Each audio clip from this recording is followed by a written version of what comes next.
When my stepfather stood up at my 40th birthday dinner, champagne glass raised to toast the man who'd given me everything, I smiled and let him finish his speech. 60 people applauded his generosity, his sacrifice, his unwavering dedication to raising another man's son. Then I reached into my briefcase and pulled out 60 manila envelopes.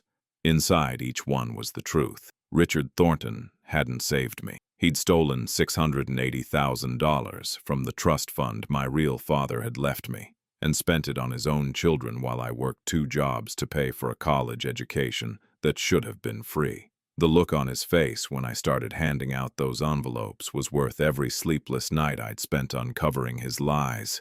But I'm getting ahead of myself. This story doesn't start with revenge. It starts with gratitude, with years of believing I owed everything to a man who'd taken everything from me. Before we continue, please subscribe to the channel and let us know where you're watching from in the comments.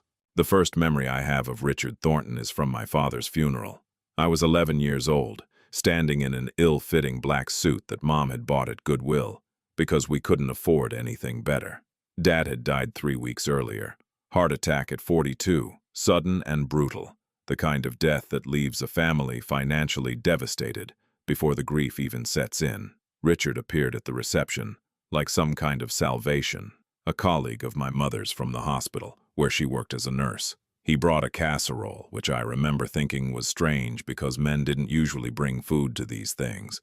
He stayed after everyone else left, helping Mom wash dishes in our cramped kitchen while I sat in my room, trying to understand why the world felt so wrong. 6 months later, he moved in. 8 months after that, they were married at the courthouse, a quiet ceremony with just me and Richard's kids from his first marriage, Brandon, 14, and Melissa, 12. I wore the same suit from Dad's funeral.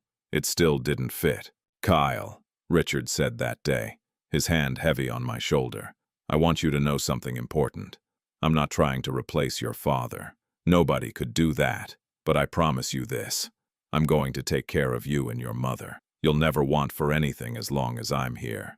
I believed him. God help me. I believed every word. The early years in Richard's house in North Seattle, a real house, not the apartment Mom and I had been struggling in, felt like stepping into a different life. Suddenly there was space to breathe. A backyard with actual grass, a kitchen where food appeared regularly instead of sporadically. Richard worked as a hospital administrator, pulling in what seemed like an enormous salary compared to Mom's nursing income. He drove a new BMW, wore expensive watches, and talked about investments and retirement accounts with the casual confidence of someone who'd never worried about money. "Your father was a good man," Richard told me once when I was 13, finding me looking at photos of Dad. "But he didn't plan for the future the way he should have. That's a lesson you need to learn, Kyle. Financial security doesn't just happen. You have to be smart about it." I nodded, absorbing his wisdom like gospel. Richard seemed to know everything about money, about planning, about building a stable life. Meanwhile, I was just grateful we could afford new school supplies without Mom staying up late at night crying over bills she couldn't pay. What I didn't know, what nobody told me, was that 6 weeks before my father died, he'd set up a trust fund in my name, $500,000 from his life insurance policy, plus another $180,000 from the sale of his small accounting practice. The money was supposed to be managed by his law firm partner, Paul Chen, until I turned 18. Then it would be released to me for college to start my life, to have the future my father had worked so hard to provide. But Paul Chen was 68 years old when my father died, semi-retired and ready to hand off his responsibilities. When Richard married my mother and offered to take over as trustee, as my legal guardian with my mother's full support, Paul had been relieved to pass the administrative burden to someone younger, someone in the family. Richard signed those papers with a smile, I imagine, and then he started spending. But I'm still in the golden cage, still believing in the fairy tale, still thinking I was the lucky one. Brandon and Melissa treated me with the casual indifference of step-siblings who hadn't asked for this arrangement. Brandon was already in high school, focused on football and girls, barely acknowledging my existence, except to complain when I touched his stuff. Melissa was closer to my age, but she'd inherited Richard's ability to make you feel like you were borrowing space in a world that belonged to other people. "Kyle, can you set the table?" Mom would ask at dinner. Why doesn't Brandon have to? I'd protest. Because Brandon has practice, Richard would interject smoothly. And Melissa has piano lessons. You've got time, don't you?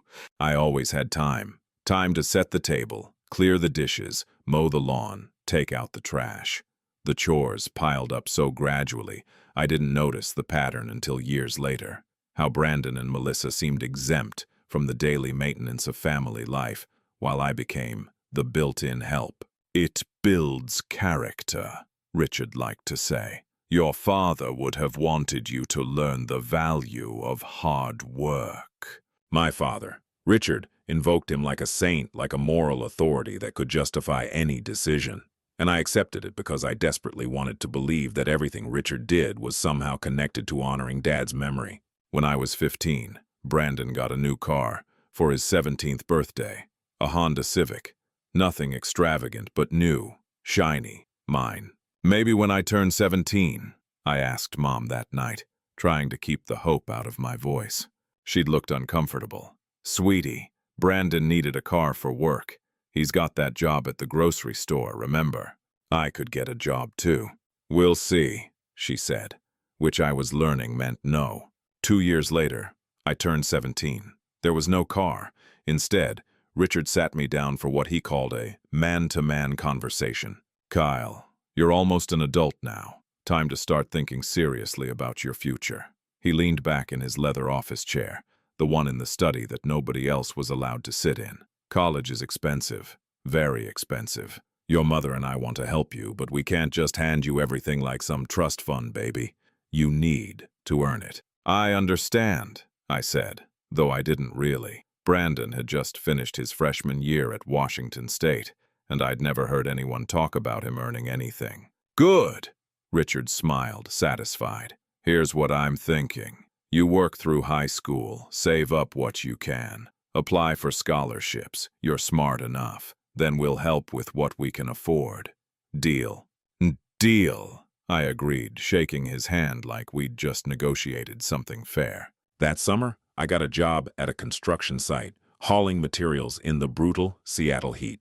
$8.50 an hour, 40 hours a week when they had the work. I saved every penny that didn't go toward gas for Mom's old car that she let me borrow. By the time senior year started, I had $2,400 in a savings account that felt like a fortune. Brandon, meanwhile, came home from college for Christmas break, driving a newer Honda. An Accord this time, midnight blue with leather seats. Early graduation present, Richard explained when he saw my face. He's been working so hard at school. Dean's List both semesters. I'd made honor roll every semester of high school, but nobody seemed to think that warranted anything beyond a good job at dinner. The red flags were there, dozens of them, waving in my face. But I was too busy being grateful to notice. Grateful for the roof over my head. Grateful that Mom seemed happy again.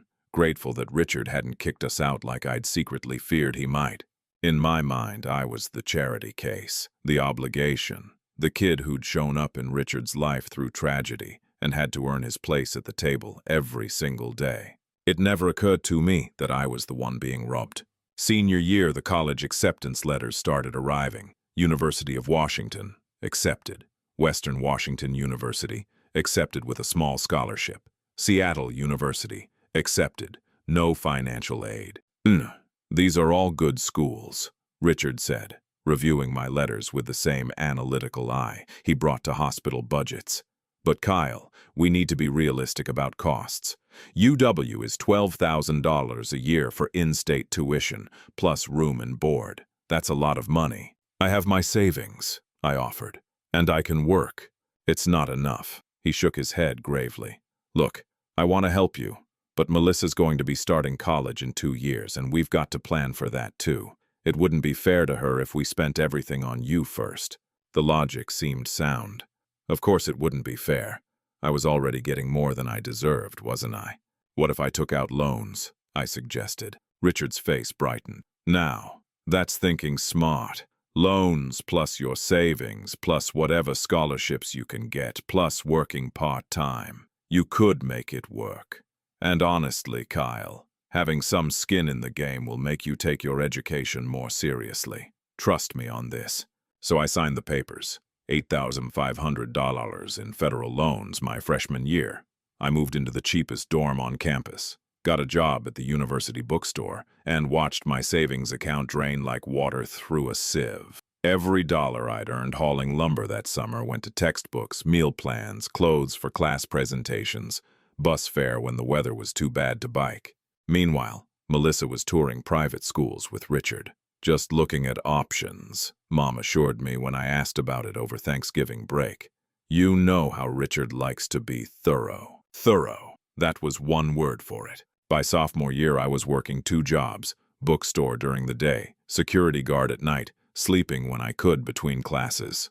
My grades were slipping, exhaustion pulling them down from A's to B's to the occasional C that made me panic about losing what little scholarship money I had. Then I came home for Christmas break that year, my sophomore year, to find that Melissa had been accepted early decision to Chapman University in Southern California, private school, $45,000 a year. We're so proud of her, Richard announced at dinner, raising his wine glass.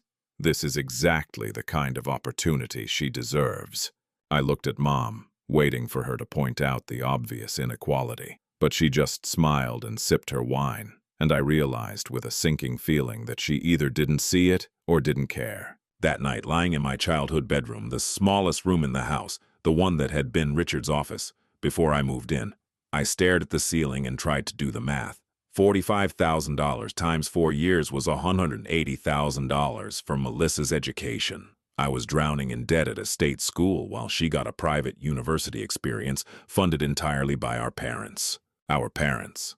I'd started thinking of them that way, Richard and Mom as a unit, even though I was starting to suspect I wasn't quite part of the family the same way Brandon and Melissa were.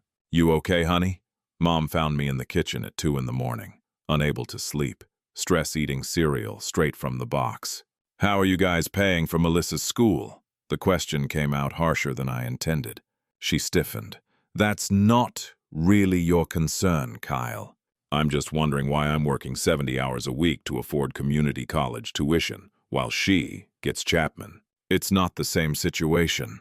Her voice cooled. Richard has been saving for his children's education since they were born. You came into our lives later.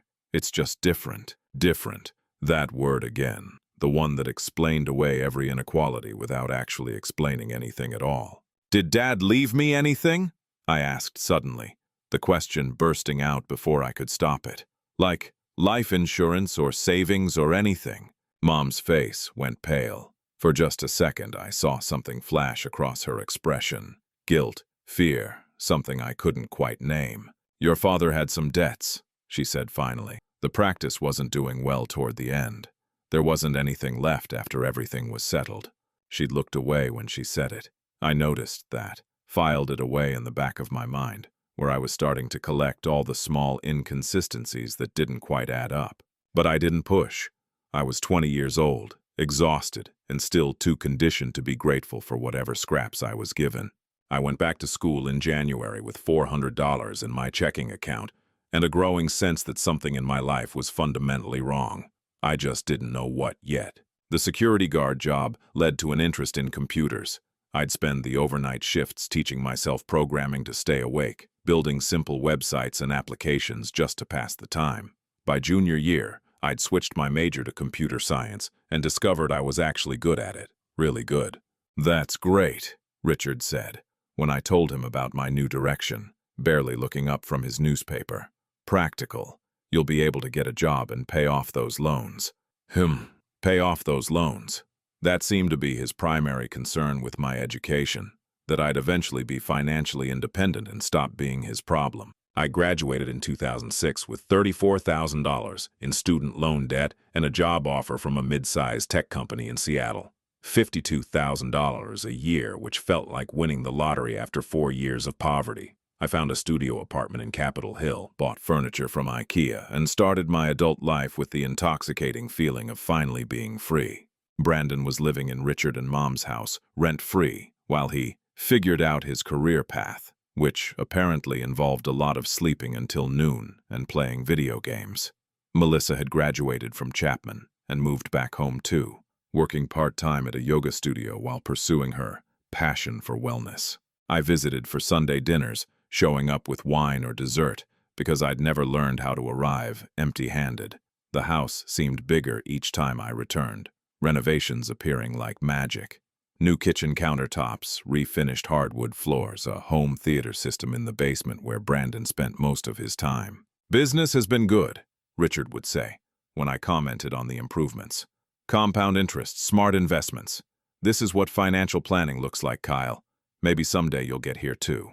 Maybe someday. Always maybe. Always someday. Always the implied message that I was behind where I should be, lagging in some race I hadn't realized I was running. I threw myself into work, into building my career, into proving that I could succeed, despite starting from nothing. Within 3 years, I'd been promoted twice. Within 5 years, I'd saved enough to buy a small condo. Within 8 years, I was leading a development team and pulling in $120,000 a year. "Look at you," Richard said at my 32nd birthday dinner, which Mom had insisted on hosting. "All grown up and successful. Your father would be proud." My father, 21 years dead, and Richard still invoked him like he'd known him well, like they'd been close friends instead of strangers who'd never met. I smiled and thanked him, but something in his tone bothered me. There was a possessiveness to it, a subtle claim of credit, as if my success was somehow his doing, his investment, his validation. After dinner, I helped Mom clean up in the kitchen, while Richard held court in the living room, telling stories to Brandon and Melissa about his latest hospital politics victories. "Mom," I said carefully, "did Dad have a lawyer? Like someone who handled his affairs when he died?" She dropped the plate she'd been rinsing. It didn't break, just clattered in the sink, but her hands were shaking when she picked it up. "Why are you asking about that?" "Just curious. I'm 32 now, same age Dad was when I was born. Makes me think about life insurance, estate planning, that kind of stuff." "Your father didn't have much," she said quickly. "Too quickly. You know that. But he must have had something. Life insurance through his work, the accounting practice he'd built. Those things have value. It went to debts, Kyle. I told you this already." Her voice sharpened. "Why are you bringing this up now?" "Because something doesn't add up." I kept my voice low, but firm. "Brandon and Melissa got cars, private schools, college paid in full. I got loans and hand-me-downs and lectures about earning my way. Where did all their money come from if you were broke when Dad died?" Mom's face had gone white. "That's Richard's money. He's been very generous with us, but his children come first. That's how it should be. And I'm not his child." "You're not," she agreed quietly, and the words hit harder than I expected. "You're mine, but I married Richard, and that means his family is our family now. You need to accept that you're not going to get the same things they got. It's just how it is." I left early that night, claiming an early morning meeting. In my car, sitting in their driveway with the engine running, I looked up at the house, at the warm lights in the windows, the expensive landscaping, the 3-car garage housing vehicles I'd never be offered to borrow. And for the first time in 21 years, I let myself think the thought I'd been suppressing since I was 11 years old. What if Richard Thornton wasn't my savior? What if he was something else entirely? 3 months after that conversation with Mom, I was sitting in my office at DataSync Solutions when my assistant buzzed through. "Kyle, there's a call for you on line 2. A Mr. James Chen. Says it's about your father." My father. I hadn't heard anyone mention him in years outside of Richard's occasional reverent references. My hand hesitated over the phone. "Kyle Brennan speaking." "Mr. Brennan, my name is James Chen. I'm a partner at Chen & Associates, the law firm your father used for his estate planning." The voice was older, measured, careful. "I apologize for the unexpected call, but something has come to my attention that I believe you should know about." My stomach tightened. "Okay. My father, Paul Chen, passed away 6 weeks ago. I've been going through his files, closing out old cases, and I came across some documents related to your father's estate, specifically a trust fund that was established in your name shortly before his death." The office suddenly felt too small. "A trust fund?" "Yes. Approximately $680,000 was placed in trust for you, to be managed until you reach the age of 18, at which point you would gain full access to the funds. A pause. Mr. Brennan, according to our records, you should have received this money over 20 years ago. I'm calling because I need to understand what happened to those funds. The room tilted. I gripped the edge of my desk, trying to process what I was hearing. $680,000, 20 years ago, when I was 18 and working construction to save for college that I thought I couldn't afford. I never received anything, I said, my voice sounding distant even to my own ears. I didn't even know it existed. Another pause, longer this time. That's concerning. Who was appointed as trustee after my father stepped down? I don't know anything about this. According to the paperwork I have, Richard Thornton assumed trusteeship in 1996 when he married your mother and became your legal guardian. He would have been responsible for managing the funds until your 18th birthday, then transferring them to you. Richard. Of course it was Richard. Can you send me those documents? My hand was shaking as I reached for a pen. Everything you have. I need to see it all. I'm required to conduct a proper audit before sharing complete records, but I can send you the initial trust agreement and the transfer of trusteeship paperwork. Mr. Brennan, if these funds were misappropriated, that's a serious crime. We're talking about felony theft, possibly fraud. Do you want me to involve the authorities at this stage? Not yet. My mind was racing, trying to slot this information into everything I knew about my life, about Richard, about why I'd spent my entire adult life believing I was the charity case. Send me what you can. Let me verify some things first. Oh, of course. I'll have my assistant email you within the hour. And Mr. Brennan, I'm very sorry. If what I suspect is true, well, no young man should have to discover something like this. After I hung up, I sat perfectly still in my office chair, staring at the Seattle skyline through my window. 40 floors below, people were going about their normal Tuesday afternoon, completely unaware that my entire life had just been revealed as a lie. $680,000. That was more money than I'd made in my first 5 years of working. That was enough to pay for college 10 times over. That was enough to buy a house, start a business, build a life without the crushing weight of debt and 2 jobs and ramen noodles for dinner 4 nights a week. That was mine, and Richard had taken it. The email arrived at 3:47 p.m. I'd been watching my inbox like a hawk, refreshing every 30 seconds, unable to focus on anything else. The subject line was simple. Estate documents. Thomas Brennan. My father's name. I hadn't seen it written out in so long that it looked almost foreign. I downloaded the PDF attachments with trembling hands. 3 documents scanned in clean black and white, official and damning. The first was the trust agreement, dated April 15, 1995, 3 weeks before my father died. I could picture him sitting in Paul Chen's office, 42 years old, and probably already feeling the first symptoms of the heart condition that would kill him, trying to make sure his only son would be taken care of. I, Thomas James Brennan, do hereby establish this irrevocable trust for the benefit of my minor child Kyle Thomas Brennan, to be funded with the proceeds of New York life insurance policy NL 8847392 and the sale of Brennan and Associates accounting services. The numbers swam before my eyes. $500,000 from the life insurance, $180,000 from the business sale, $680,000 total to be invested conservatively and distributed to me in full upon my 18th birthday, or earlier if I needed funds for education, medical care, or other significant life expenses. The second document was dated November 3, 1996. Transfer of trusteeship. Paul Chen's signature at the bottom, relinquishing his responsibilities. And there, in the space marked New Trustee, written in Richard's distinctive angular handwriting, Richard Allen Thornton. My mother's signature was right below his. As legal guardian and parent of the minor child, I consent to this transfer of trusteeship.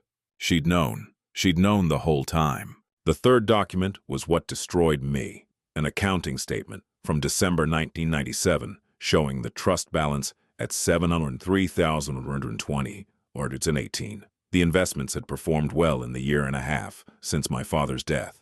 That was the last official statement Paul Chen had on file, generated automatically and sent to Richard as the trustee. After that, nothing. No more statements, no more documentation, no paper trail of what happened to $703,120.18 that should have been mine when I turned 18 in May of 2002. I pulled up my calendar, May 14th, 2002.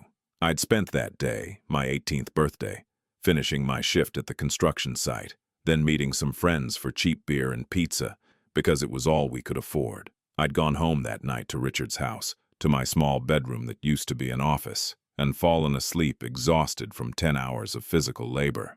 Nobody had mentioned a trust fund. Nobody had suggested I might have money coming to me. Richard had watched me work myself to exhaustion, watched me take out loans I didn't need, watched me struggle through college while his own children lived in comfort, and he'd said nothing, because he'd already spent it.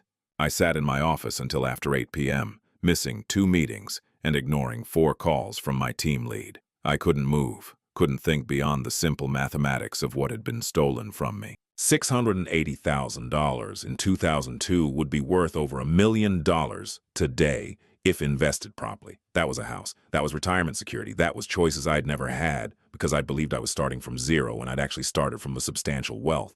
Around 9 p.m., I finally left the office and drove to the Seattle Public Library before it closed. They had archives of old newspapers, old records, things that existed before everything went digital. I needed to verify what I was thinking, needed to see it in black and white before I confronted anyone. The reference librarian helped me pull records from 1996 and 1997. Building permits, property sales, vehicle registrations, all public record if you knew where to look. Richard and Mom's house in North Seattle, purchased in February 1997 for $385,000. That was 9 months after Richard became trustee of my father's money. The down payment had been $77,000, almost exactly 10% of the trust fund balance. Brandon's car, the Honda Civic he'd gotten for his 17th birthday in 1998. I found the registration, purchased new for $18,500, from a trust fund that was supposed to be untouchable. I went deeper, pulling everything I could find. Melissa's first car in 2000. $22,000. Home renovations in 1999. $43,000 for a kitchen remodel. Building permits showing Richard as the homeowner. Country club membership fees. Tuition payments to Chapman University. A boat Richard had bought and sold within 2 years. Every major purchase in Richard's life from 1997 onward seemed to correlate exactly with my trust fund's estimated balance. He'd spent my inheritance like it was his personal checking account, funding a lifestyle for his biological children, while I worked minimum wage jobs and believed I was lucky to have a roof over my head. By the time the library closed at 10 p.m., I had 15 pages of notes, downloaded documents, and a timeline that told a story clearer than any confession could. Richard Thornton had stolen my father's legacy and used it to buy his own children's love. I drove to Ballard, to the apartment of my girlfriend Sarah. We'd been dating for 8 months, serious enough that she had a key to my place, casual enough that we hadn't talked about moving in together. She opened the door in her pajamas, took one look at my face, and pulled me inside. What happened? I told her everything. The phone call, the documents, the timeline I'd constructed at the library. She listened in silence, her expression shifting from shock to anger to something that looked like grief. "Kyle," she said when I finally finished, "you have to go to the police. This is theft. This is—" She grabbed her laptop and started typing. "Misappropriation of trust funds, which is a felony in Washington state. He could go to prison." I know. I felt strangely calm now, like I'd moved through shock into some clear space on the other side. But I need to be sure first. I need to understand exactly what he did with the money before I accuse him. "How are you going to do that?" "I'm going to ask him." Sarah's eyes went wide. "You can't just confront him. He'll destroy evidence. He'll lie." "He's been lying for 22 years. One more conversation won't change anything." I looked at my phone, at the timestamp showing 10:47 p.m. But I'm not going in blind. First, I need to talk to my mother. I didn't call ahead.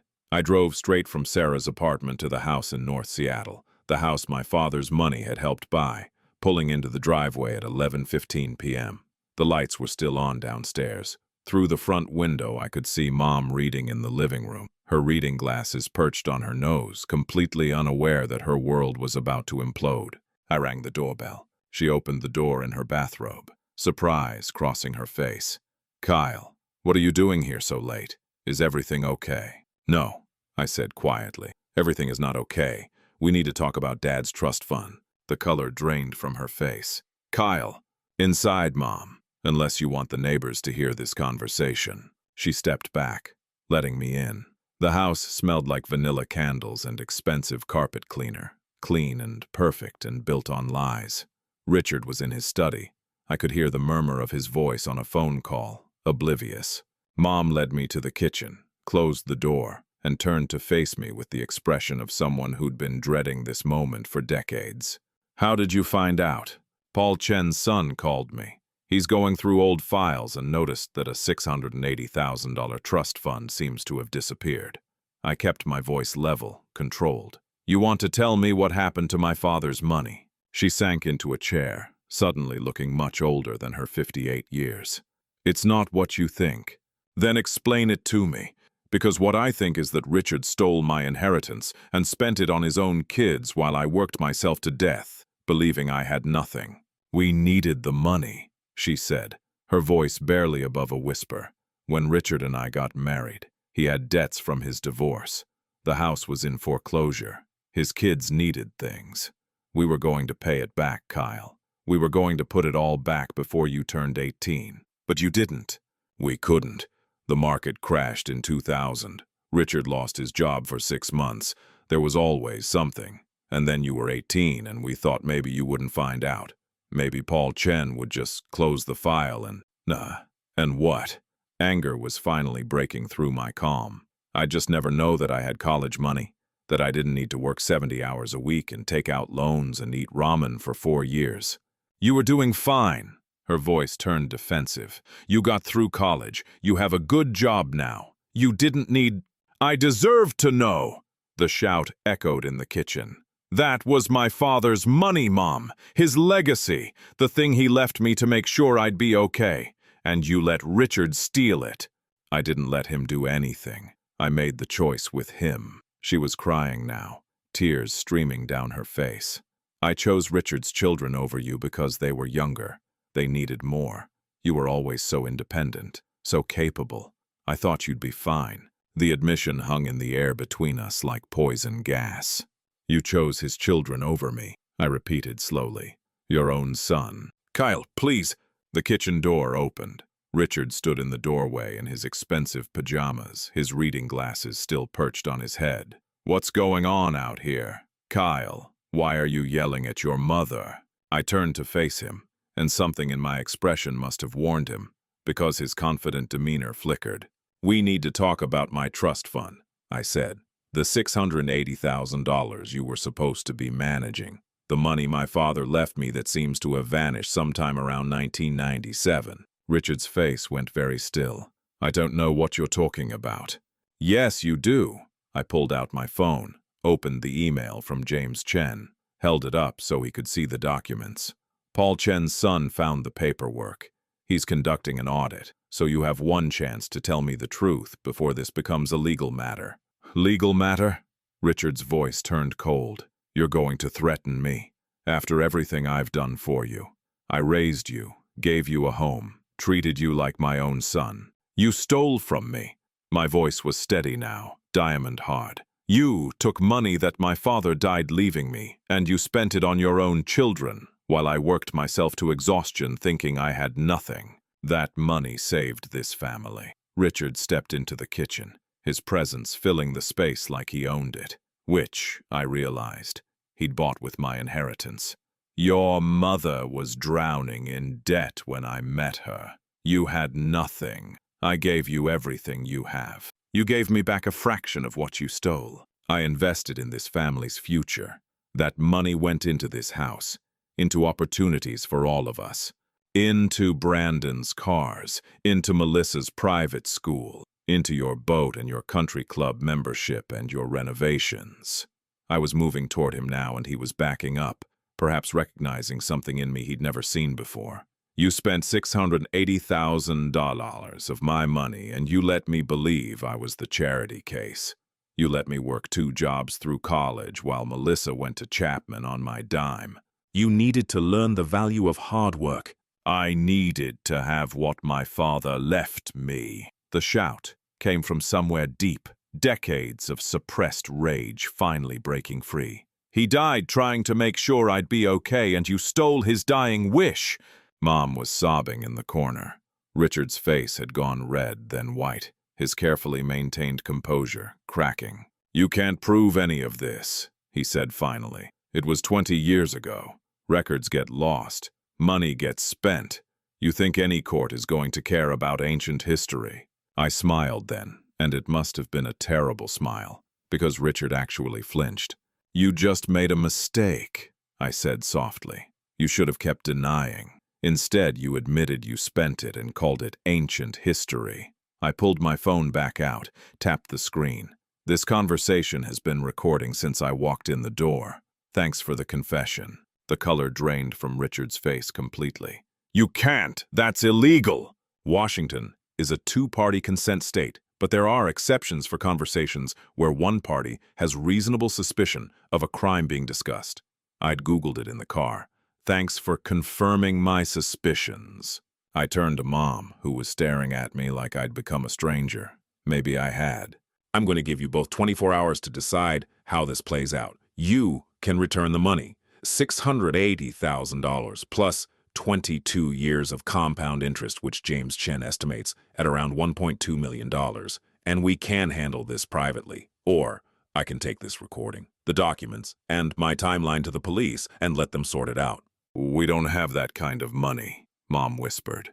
Then I guess you'd better sell the house my father bought you.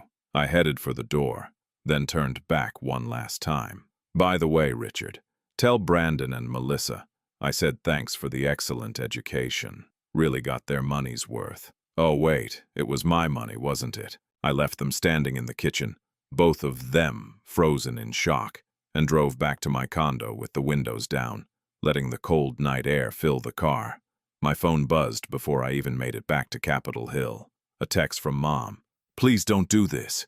We can work something out. Think of the family. I deleted it without responding. The family. As if I'd ever really been part of it. As if the last 22 years had been anything other than an elaborate con game where I played the role of the grateful poor relation. Well, the grateful poor relation was done playing. It was time for Richard Thornton to learn what happened when you stole from someone who'd finally learned to fight back. I didn't sleep that night. Instead, I sat at my dining room table with my laptop, 3 empty coffee mugs, and a growing pile of printed documents that painted a picture more damning than I'd imagined. Sarah had come over around 2 a.m., let herself in with her key, and found me cross-referencing bank statements with property records. She set down a bag from the 24-hour diner, actual food I hadn't asked for, but desperately needed, and pulled up a chair beside me. Show me, she said simply. So I did. James Chen had sent a second email at midnight with more documentation. Not the full trust records. He was legally obligated to conduct a proper audit first, but enough breadcrumbs to follow the money. Account numbers, transaction dates, transfer records that Paul Chen had kept meticulously before handing over trusteeship to Richard. The trust had been held at Pacific Northwest Bank. I pulled up their online archive system, the one they'd digitized back in 2008 when everything went electronic. Most transactions before 2000 weren't available publicly, but account summaries were. I entered the trust account number James had provided. The account had been closed in December 2002, 6 months after my 18th birthday. Look at this, I said, turning the laptop towards Sarah. The account closure form. It says funds distributed to beneficiary upon reaching majority age. But I never received anything. Sarah leaned in, her accountant brain engaging. She worked for a forensics firm, specialized in finding financial fraud. Where did the money go? That's what I need to find out. I pulled up another window, this one showing Richard's mortgage history that I'd obtained through public records. But look at the timing. December 2002, trust account closes. January 2003, Richard makes a $127,000 payment on his mortgage. drops the balance from $310,000 to $183,000. That's not proof by itself, Sarah said carefully. But it's suspicious as hell. There's more. I showed her the timeline I'd been building. February 2003, Melissa gets a check for $35,000 as a college fund gift, according to her Facebook post from 2010 where she reminisced about it. April 2003, Brandon gets $25,000 as a business investment to start some kind of consulting company that failed within a year. July 2003, Richard buys a second property in Spokane, vacation home, $215,000 purchase price. Sarah was doing math in her head. That's over $400,000 right there, plus whatever was spent between 1997 and 2002. Exactly. I pulled up my master spreadsheet, the one I'd been building since leaving the library. I've been going through every public record I can find, every property purchase, every vehicle registration, every business filing. Every time Richard had a major expense, I checked it against what the trust balance should have been. The spreadsheet was color-coded, red for confirmed purchases that matched trust fund timelines, yellow for probable theft but harder to prove, green for purchases that might have been legitimate, Richard's own money. There was a lot of red, very little green. Kyle, Sarah said softly, this is over $1 million of theft, maybe more. $237,000 by my conservative estimate. I'd done the math 17 times. The trust should have grown to at least $900,000 by the time I turned 18, maybe more, depending on investment returns. Instead, it was drained systematically over 6 years, then the remaining balance was distributed to Richard's kids and used to pay off debt I didn't even know existed. My phone buzzed. A text from Mom. Kyle, please, can we meet for breakfast? Just the two of us. I can explain everything. I showed Sarah the text. Should I? Do you want to? I thought about it. 24 hours ago, I would have said yes immediately. Mom was Mom, the person who'd held me when I cried about Dad, who'd packed my school lunches, who'd come to my college graduation with tears in her eyes. But now, every memory felt contaminated, reframed by the knowledge that she'd chosen Richard's children over me at every turn. I want answers, I said finally. Real ones, not excuses. We met at the Pancake House on 85th Neutral Territory at 7 a.m.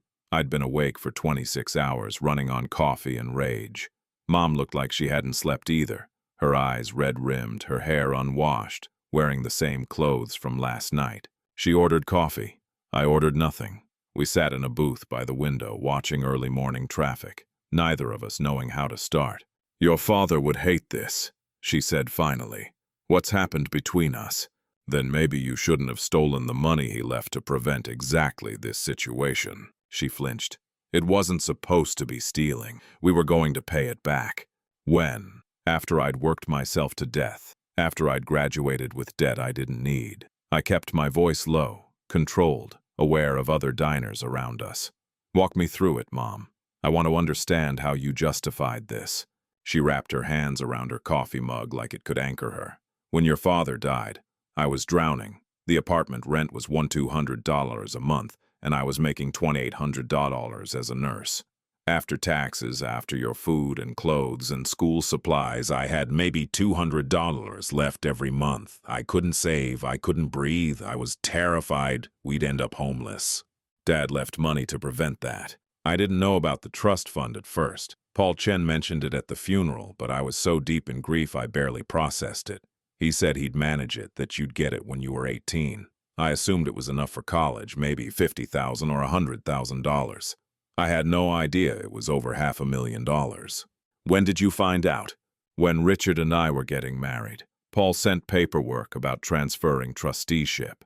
That's when I saw the full amount. She took a shaky breath. Richard's divorce had destroyed him financially. His ex-wife got the house, most of their savings. He was living in a one-bedroom apartment with 2 kids and paying $3,000 a month in child support. When he saw how much was in your trust fund, he said. He said what? He said it was providence, that God had brought us together so we could build a stable life for all 3 kids. He had a plan. Use some of the trust money for a down payment on a house, pay ourselves back over time from our combined incomes, have it all replaced before you turned 18. Except you never paid it back. We tried. Her voice broke. That first year, we put aside $500 a month. Then Richard's child support went up. Then Brandon needed braces, $4,800. Then the car broke down, $2,200 to fix.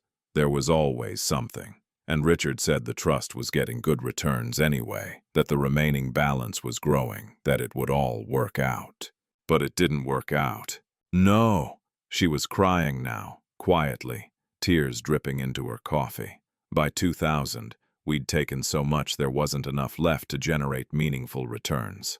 The stock market crashed. What little was left lost value. Richard started talking about how maybe you didn't really need the money anyway, how you were smart and capable, how you'd find scholarships and jobs. He convinced me that we'd actually be doing you a favor by making you self-sufficient. The rationalization was breathtaking. You convinced yourself that stealing from me was character building. I convinced myself that I was choosing survival for all of us instead of college money for one of us. She met my eyes finally. Kyle, I know how this sounds. I know what I did was wrong. But you have to understand. I was terrified of losing Richard. He said if we couldn't make the house payments, he'd have to leave, take his kids and go. I'd be alone again, struggling again. I couldn't face that. So you chose him over me. I chose stability over uncertainty. I chose a family unit over single motherhood. I chose. She stopped, seeming to realize there was no way to finish that sentence that didn't confirm exactly what I'd said. You chose him over me, I repeated. And then you watched me struggle for years, knowing you could end it with one conversation. Every time I came home exhausted from working 2 jobs, every time I stressed about loan payments, every time I couldn't afford to fix my car or buy decent food, you knew. And you said nothing. I'm sorry. The words came out as a whisper. Kyle, I am so sorry. Sorry doesn't put $1.2 million back in my bank account, Mom. Her head snapped up. $1.2 million. The trust was $680,000. Plus 22 years of compound interest at a conservative 7% return. That's what it would be worth today if you and Richard hadn't stolen it. I pulled out my phone, showed her the spreadsheet I'd been building. This is what you took from me. Not just college tuition, a house, retirement security, the ability to start a business without crushing debt. Choices. You took away my choices and gave them to Brandon and Melissa. She stared at the numbers, her face going pale. We don't have that kind of money, even if we sold the house, even if we liquidated everything. I know, which is why I'm going to the police this afternoon. Kyle, no, please. Richard will go to prison. I could be charged as an accessory. This will destroy our lives. You already destroyed mine, I said quietly. I'm just making sure everyone knows it.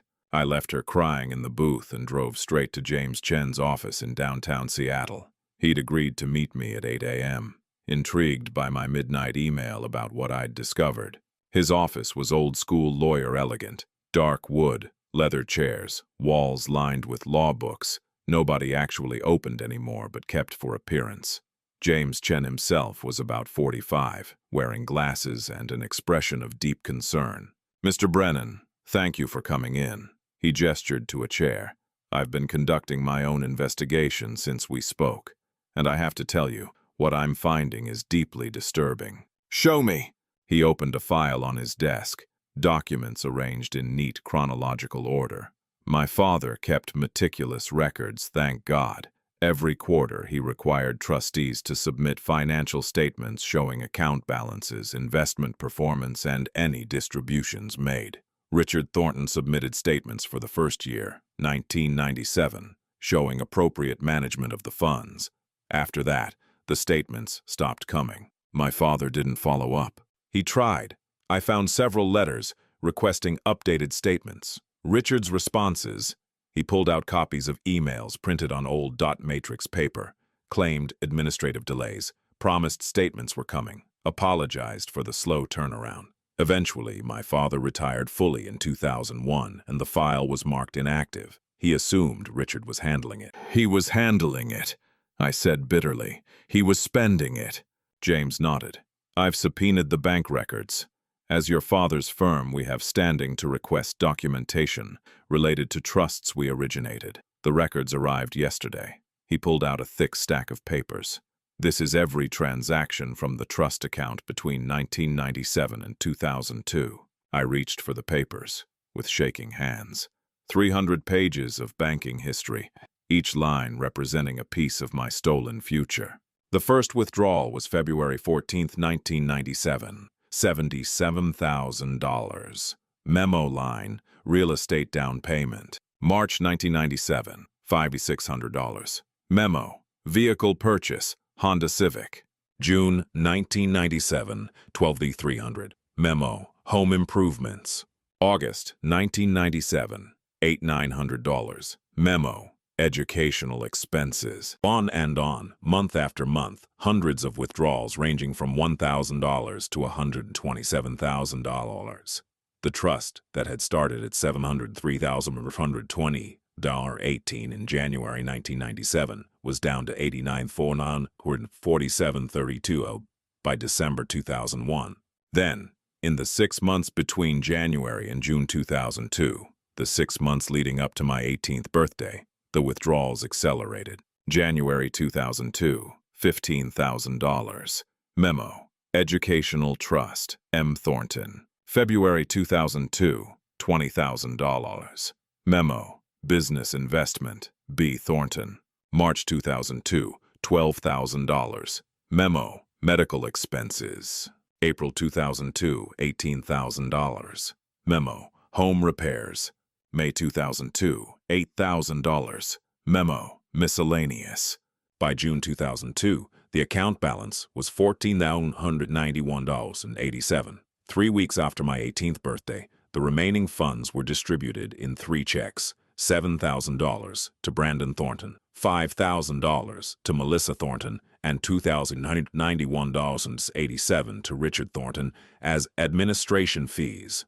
I got $0.00 from a trust fund my father had died creating for me. This is criminal embezzlement, James said quietly. Trustee theft is a Class B felony in Washington state. Richard Thornton could face up to 10 years in prison and fines of up to $20,000. Your mother, as a knowing participant, could face charges as an accessory. Good, I said, and meant it. There's something else. James pulled out another document. The life insurance policy that funded the trust had a clause. If the funds were misappropriated, the insurance company has the right to pursue recovery and can attach a multiplier for punitive damages. We're talking about potentially triple damages, over $2 million. Can they go after the house? They can go after everything. House, cars, retirement accounts, investments. They'll want their money back, and they have very good lawyers. I looked at the paper trail of my stolen life, at 300 pages of systematic theft, dressed up as family expenses, and I felt something hard and cold settle in my chest. This wasn't just about the money anymore. This was about 22 years of lies, of being made to feel like the charity case, of watching Richard's children get everything while I got lectures about hard work and character building. This was about justice. File the complaint, I said. All of it. Criminal charges against Richard. Accessory charges against my mother. Notify the insurance company. Civil suit for recovery. I want everything thrown at them that you can legally throw. James studied me for a long moment. Mr. Brennan, once I do this, there's no going back. Your relationship with your mother, any connection to your step-family, it's all going to be destroyed. Are you certain? I thought about Mom, crying in the diner, about the genuine pain in her eyes. Then I thought about 18-year-old me, working 10-hour shifts at a construction site in the summer heat, saving every penny for a college education that I'd already paid for, but didn't know it. I'm certain, I said. They destroyed our relationship when they stole from me. I'm just making sure everyone knows the truth. James nodded slowly. I'll have the paperwork filed by end of business today. The police will probably want to interview you within 48 hours. And Mr. Brennan, I'm very sorry this happened to you. Your father was a good man. He tried to do right by you. I know, I said quietly. That's why I'm doing this. I walked out of James Chen's office at 9:47 a.m. on a Wednesday morning in late April, and by 2:08 p.m., my phone started buzzing with increasingly frantic calls and texts. Mom, what have you done? The police just called Richard. They're investigating him for theft. Kyle, please, tell me you didn't— An unknown number that I suspected was Richard. You ungrateful little bastard. After everything I did for you, you're going to regret this. Brandon. Dude, what the hell? My dad's freaking out about some trust fund thing. What's going on? Melissa. Kyle. My mom is crying. She says you're trying to put my dad in prison. Why are you doing this to our family? I blocked them all and went to work, where I had 3 meetings and a product demo that needed my full attention. My colleagues asked if I was okay. Apparently, I looked like hell, and I told them I had a family emergency, which was true enough. The news broke on local crime blogs by Friday morning. Seattle hospital administrator, under investigation for trust fund embezzlement. Someone had leaked it to the press, probably from the police department. The story was vague on details, but mentioned over $500,000 allegedly stolen from stepson's inheritance. My work email exploded with messages from acquaintances I hadn't talked to in years, all suddenly very concerned about my well-being. My LinkedIn was flooded with connection requests. The vultures were circling, eager for gossip. I ignored all of it and focused on the next phase, building the public case. Sarah helped me create a timeline website, clean and professional, laying out every documented theft, property records, bank statements with account numbers redacted, the trust agreement, photos of Richard's purchases matched against trust withdrawal dates. It was damning and undeniable. I didn't publish it yet. That would come later, when the time was right. For now, I just needed to know it existed, locked and loaded, ready to deploy, when Richard inevitably tried to spin this as a misunderstanding. On Saturday morning, exactly 1 week after James Chen's initial phone call had blown my life apart, I received a certified letter at my condo.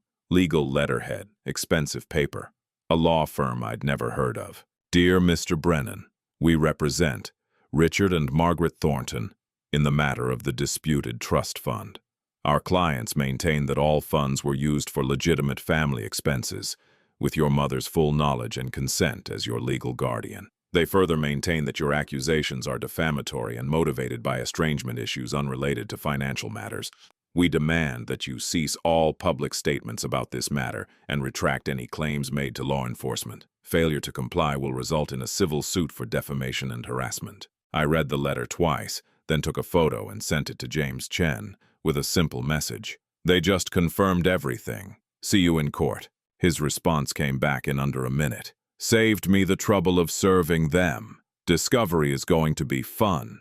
I poured myself a whiskey, the expensive kind I'd been saving for a special occasion, and toasted the empty air of my condo. Here's to you, Dad, I said to his memory, to the man who died trying to protect me from exactly this kind of betrayal.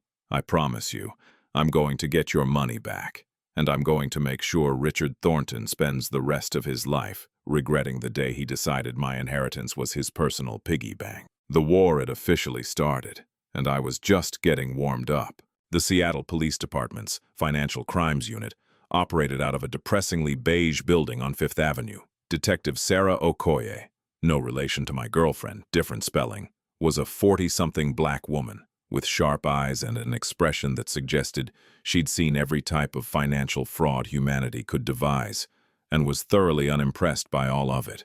Mr. Brennan, she said, gesturing to a chair in the interview room, thank you for coming in. I've been reviewing your case, and I have some questions. It was Tuesday, 10 days after James Chen's initial call. I'd spent the weekend preparing for this interview, organizing my evidence into clean folders, rehearsing my timeline. I needed to seem credible, collected, not like a son out for revenge, but like a victim seeking justice. Of course, whatever you need. Detective Okoye opened a file folder thick with documents. Your attorney provided extensive documentation, bank records, property purchases, timeline of expenditures. It's quite thorough, almost too thorough for someone who just found out about this 2 weeks ago. I met her gaze steadily. I'm a software engineer, Data analysis is what I do. Once I knew what to look for, finding the pattern wasn't difficult. She flipped through pages. Here's what's interesting to me. Your stepfather, Richard Thornton, worked as a hospital administrator at Overlake Medical Center from 1994 to 2018. 24 years. During that time, he had access to patient trust accounts, estate settlements for deceased patients without families, various financial instruments that hospitals manage. My stomach tightened. You think he stole from others? I think once we started looking at Mr. Thornton's financial history, some interesting patterns emerged. She pulled out another document. In 2003, a patient named Dorothy Marsh died at Overlake. She was 92, no living relatives, estate valued at approximately $340,000.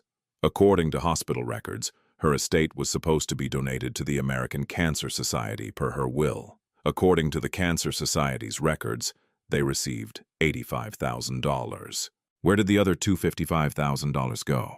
Excellent question. Detective Okoye smiled grimly. It went into an administrative fund that Richard Thornton managed. From there, it's harder to trace, but we found transfers to personal accounts, real estate purchases, investment vehicles. Your stepfather has been very careful, but not careful enough. The room felt smaller suddenly. How many others? We've identified 4 potential cases so far, dating back to 1998. Elderly patients, deceased patients, people without advocates to ask questions. Total estimated theft between $600,000 and $900,000, not counting your trust fund. She leaned forward. Mr. Brennan, your case might be the key to bringing down someone who's been systematically defrauding vulnerable people for over 2 decades. I sat back in my chair, processing. Richard wasn't just a stepfather who'd rationalized stealing from his stepson. He was a career criminal who'd made a profession out of exploiting the dead and dying. There's something else, Detective Okoye continued. We interviewed your mother yesterday, Margaret Brennan Thornton. She was cooperative to a point. What does that mean? It means she confirmed that Richard used your trust fund for family expenses. She admitted knowing about it, consenting to it initially, and failing to stop it when it spiraled out of control. What she wouldn't discuss is whether she knew about the other thefts. You think she did? I think 22 years of marriage to a man actively embezzling money, you'd notice some inconsistencies. Unexplained income, lifestyle inflation, purchases that don't match stated earnings. Detective Okoye closed the folder. But proving knowledge versus willful ignorance is difficult. Unless we find direct evidence of her participation, she's looking at accessory charges for your case only. My phone buzzed in my pocket. I ignored it. What happens now? Now we build the case. We're executing search warrants on Richard's home and office today, seizing computers, files, financial records. We'll forensically analyze everything and build a timeline of theft. If your evidence is accurate, and it appears to be, Richard Thornton is looking at multiple felony counts. 10 to 20 years if convicted on all charges. Good, I said, and Detective Okoye's expression softened slightly. I understand this is personal for you, but try to remember that criminal prosecution isn't about revenge. It's about justice and preventing future victims. Then we're aligned, I said, because Richard Thornton has been creating victims for 20 years. I'm just the one who finally figured it out. I left the police station at 2:47 p.m. and immediately called James Chen. He picked up on the first ring. Kyle, I was just about to call you. We have a problem. My heart sank. What kind of problem? Richard filed an emergency motion this morning. He's claiming the trust fund money was actually a gift from your mother, not your father. That Margaret transferred the insurance payout to him voluntarily as part of their marriage settlement. And that you have no legal claim to funds that were never technically yours. That's insane. The trust agreement clearly states. I know what it states. But Richard's lawyer is arguing that your mother, as your legal guardian and the beneficiary of your father's life insurance, had the right to redirect those funds however she saw fit. They're trying to reframe 20 years of theft as a family financial decision you're now disagreeing with as an adult. I pulled over to the side of the road, hands shaking too much to drive safely. Can they do that? Can they just rewrite history like that? They can try. The judge will ultimately decide. But Kyle, if Richard can convince a court that your mother voluntarily gave him that money, the criminal charges become much harder to prove. It turns embezzlement into a civil dispute between family members. Then we need to prove she didn't give it voluntarily. That's difficult when she's not cooperating. She's retained her own attorney, claiming spousal privilege. She won't testify against Richard, and she's not providing evidence that contradicts his version of events. Of course she wasn't. Even now, even facing criminal charges herself, Mom was choosing Richard over truth, over me. What about the trust agreement itself, the legal language? It's strong, but not airtight. Trusts can be modified with guardian consent under certain circumstances. Richard's arguing this was one of those circumstances: financial hardship, family emergency, temporary reallocation of assets. It's bullshit, but it's legally plausible bullshit. I sat in my parked car, watching traffic flow past on Fifth Avenue, feeling the ground shift under everything I'd built. So, what do? We find evidence that this wasn't a one-time family decision. We prove pattern and practice. The good news is, Detective Okoye's investigation into the hospital thefts gives us that pattern. The bad news is, it's going to take time, and Richard's legal team is going to fight this at every turn. How much time? 6 months minimum before we see a courtroom. Maybe longer if they drag out discovery. And Kyle, James's voice gentled, you need to prepare yourself for the possibility that Richard walks on the criminal charges. White-collar crime is notoriously hard to prosecute, especially when the victim's mother is defending the perpetrator. But the civil case we can win. But that's about money, not prison. You'll get financial compensation, but Richard might never see the inside of a jail cell. I need you to understand that going in. I ended the call and just sat there, engine running, wondering if this whole thing was pointless. If Richard would lawyer his way out of consequences, while I spent years and thousands of dollars fighting a battle I might not win. Then my phone buzzed again. A text from an unknown number. You should check your stepfather's boat slip at Shilshole Marina. Slip D27. He keeps interesting paperwork there. I stared at the message. Who is this? 3 dots appeared then. Someone who got tired of watching him get away with it. The key code is 71139. The dots appeared again. He's not the only one who knows how to keep records. But you didn't hear from me. The account went offline before I could respond. I sat there for a long moment weighing my options. This was clearly someone from inside Richard's circle, someone with access to information they shouldn't share. Going to the marina could be considered trespassing or tampering with evidence. But if there were documents there that proved Richard's theft, I called Sarah, not Detective Okoye, my girlfriend Sarah, the forensic accountant who'd been helping me build this case. I just got a weird tip, I said. Someone claiming Richard keeps documents on his boat. Who? No idea. Anonymous text. But they knew specific details. Slip number, key code. Sarah was quiet for a moment. Kyle, if you go there alone and find something, it might not be admissible in court. Chain of custody issues, illegal search concerns. But if someone happened to notice concerning activity at the marina and called the police, and the police happened to investigate, that's a very thin line you're walking. I know, but Sarah, Richard's about to get away with this. His lawyers are spinning it as a family dispute. If there's evidence that shows this was calculated, premeditated theft. Give me 30 minutes, she said. I'll meet you there. And Kyle, we're not breaking in. We're just observing from public areas. If we happen to see something concerning through a window, well, that's what concerned citizens do. Shilshole Bay. Marina sat on the northwestern edge of Seattle, a forest of masts and fiberglass hulls bobbing in Puget Sound. Richard's boat, a 36-foot sailboat he'd bought in 2004, another purchase I now knew was funded by stolen money, was moored in the covered slips, protected from weather. Sarah and I walked down the dock like we belonged there, carrying coffee cups and acting like normal marina visitors. Slip D27 was halfway down, the boat named Second Wind in gold letters. Ironic, since it was bought with my father's life insurance money. There, Sarah whispered, pointing. Through the cabin windows we could see file boxes stacked on the main table, papers visible even from the dock. He's storing documents on the boat. Why would he do that? Because marina storage isn't covered by a residential search warrant. Different property, different jurisdiction. If Richard knew the police were investigating, he might have moved evidence here where it's harder to reach. My anonymous tipster had known exactly where to send me. I pulled out my phone and called Detective Okoye. "This is Kyle Brennan. I'm at Shills Hole Marina, slip D27. There's a boat here owned by Richard Thornton, and I can see what appears to be boxes of financial documents through the windows. I think he moved evidence." "Don't touch anything," she said immediately. "I'm sending officers now. Stay visible, stay in public areas, and for God's sake, don't board that boat." We waited on the dock, watching the sailboat bob gently in the water, while tourists and boat owners wandered past.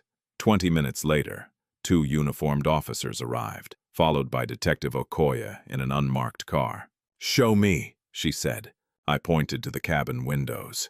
The file boxes were clearly visible, along with what looked like a laptop and several manila folders. Detective Okoye made a phone call, spoke in low tones, then hung up.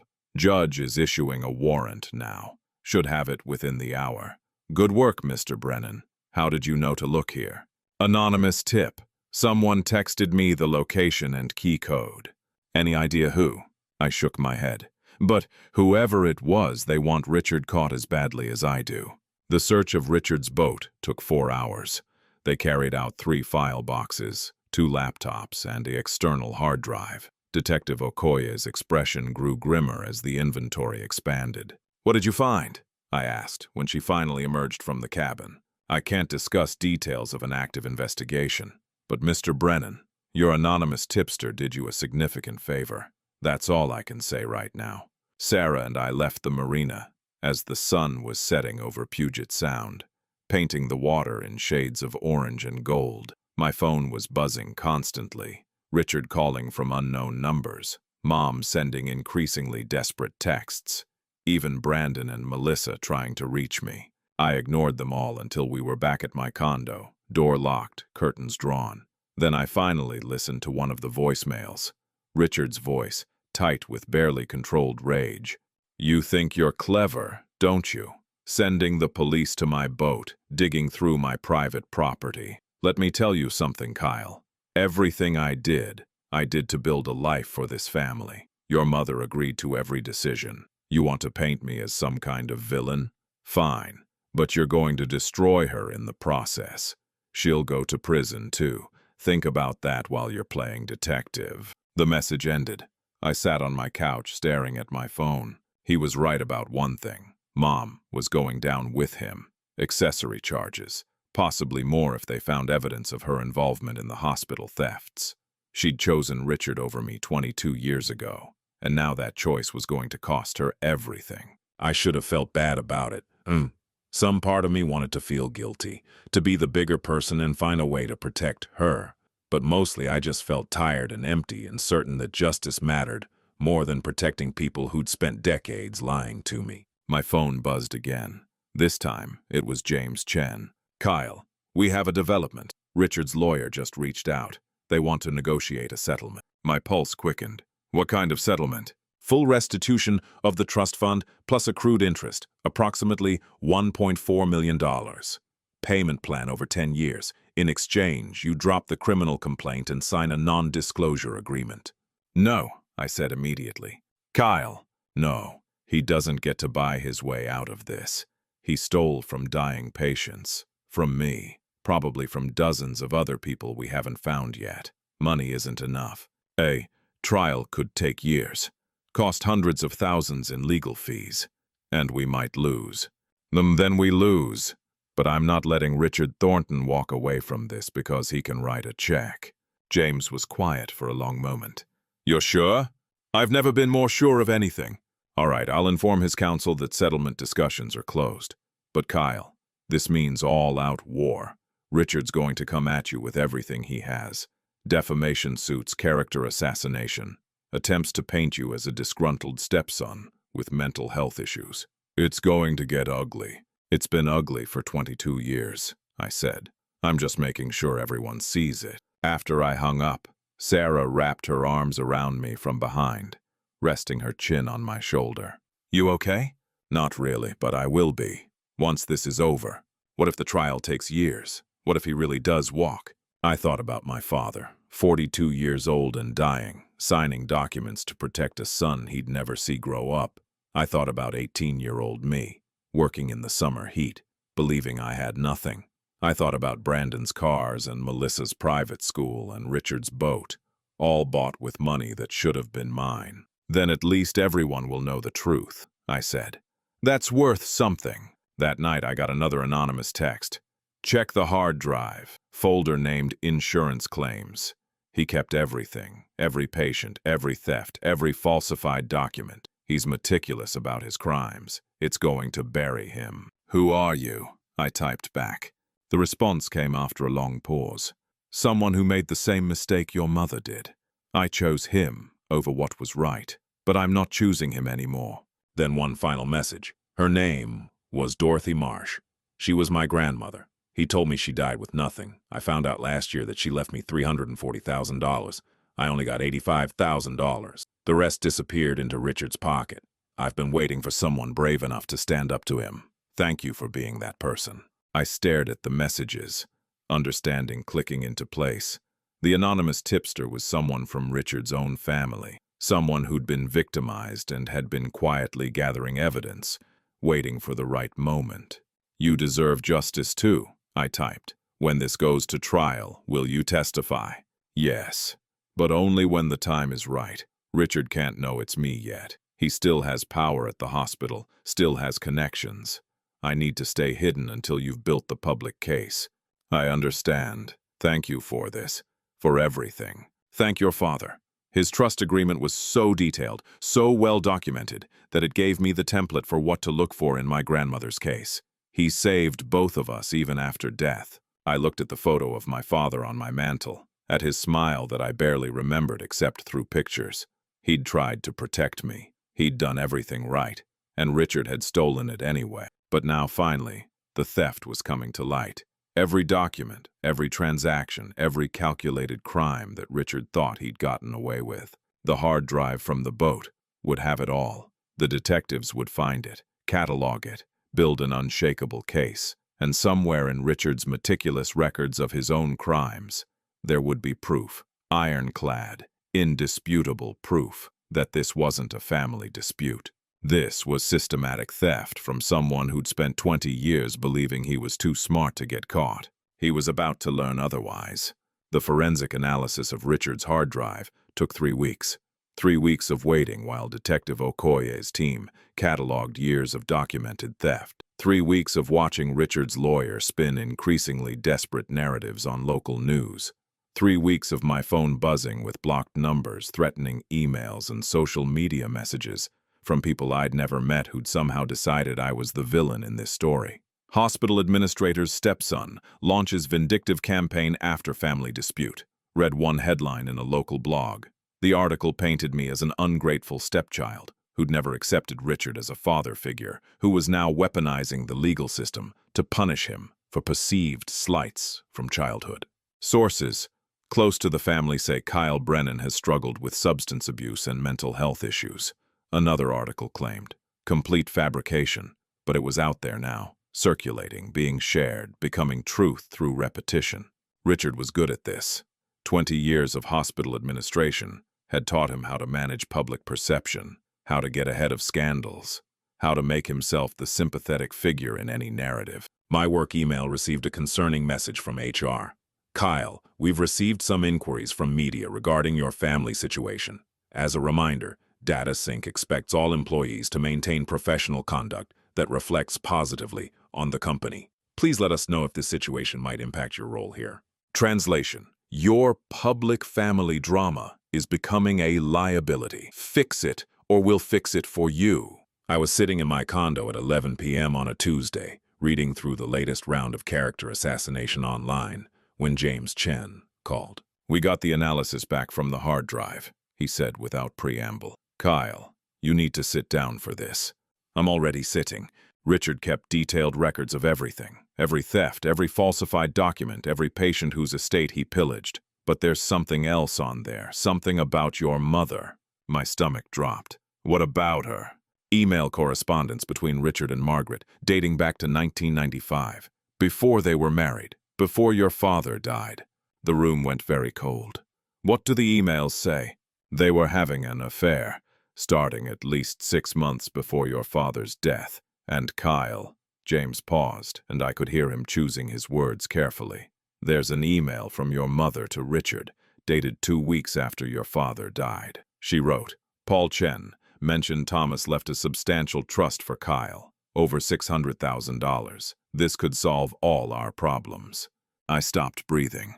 Richard's response was, let me handle it. Once we're married, I'll take over as trustee. We can use what we need for the family, and Kyle will never know the difference. By the time he's 18, we'll have paid it back, or he'll be too established to need it. The words hung in the air like poison gas. She knew, I said finally, my voice sounding distant even to my own ears. From the beginning, before they even got married, the whole thing was planned. I'm sorry, Kyle. I know this isn't what you wanted to hear. What else? More emails over the years. Your mother actively participating in deciding which expenses to pay from the trust. Her suggesting they use funds for Brandon's car, for Melissa's tuition. At one point in 2001, she wrote, Kyle doesn't need to know about any of this. He's doing fine on his own. Why complicate things? I thought about Mom crying in the diner, claiming she'd been afraid of losing Richard, that she'd been swept up in his plans, that she'd made mistakes but never meant to hurt me. Every word had been a calculated lie. There's more, James continued. Emails about the hospital patients. Your mother worked at Overlake too, remember? She was a nurse there. Some of these emails show her identifying potential targets. Elderly patients without families, people unlikely to have advocates who'd ask questions about their estates. She was recruiting victims for him. It appears that way. There's an email from 2003. Room 347 has a 90-year-old woman. No visitors in 3 weeks. DNR order in place. Might be worth looking into her situation. That was Dorothy Marsh, the grandmother of your anonymous source. I stood up, pacing my living room, trying to process what I was hearing. My mother, the woman who'd held me when I cried about Dad, who'd packed my school lunches, who I'd believed was just weak and misguided, had been an active participant in Richard's schemes from day one. The police want to upgrade her charges, James said quietly. Conspiracy to commit theft, aiding and abetting, potentially fraud. She's looking at serious prison time, Kyle. 5 to 10 years if convicted on all counts. Good, I said, then immediately felt sick for meaning it. Kyle, I need to ask you something, and I need you to think carefully before answering. If your mother agrees to testify against Richard, to provide detailed information about all the thefts, the prosecutor might offer her a deal. Reduce charges, maybe probation, instead of prison, but only if you're willing to support that outcome. Why would I support that? Because she's still your mother. Because watching her go to prison might be something you regret for the rest of your life. Because mercy is an option even when justice is deserved. I looked at my father's photo on the mantel, 42 years old, smiling, trusting his wife to protect their son if anything happened to him. She'd betrayed that trust before his body was even cold. No deal, I said. She made her choices. She can live with the consequences. All right, I'll inform the prosecutor. James hesitated. Kyle, are you okay? Do you have someone there with you? Sarah's on her way over. I'm fine. You're not fine. Finding out your mother was complicit from the beginning. That's not something you just bounce back from.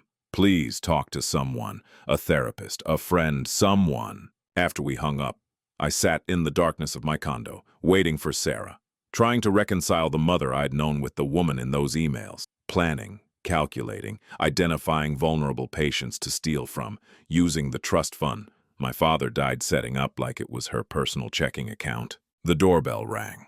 I opened it to find not Sarah, but Brandon standing in my hallway, his face red with anger. We need to talk, he said, pushing past me into my condo without invitation. Brandon, this isn't a good time.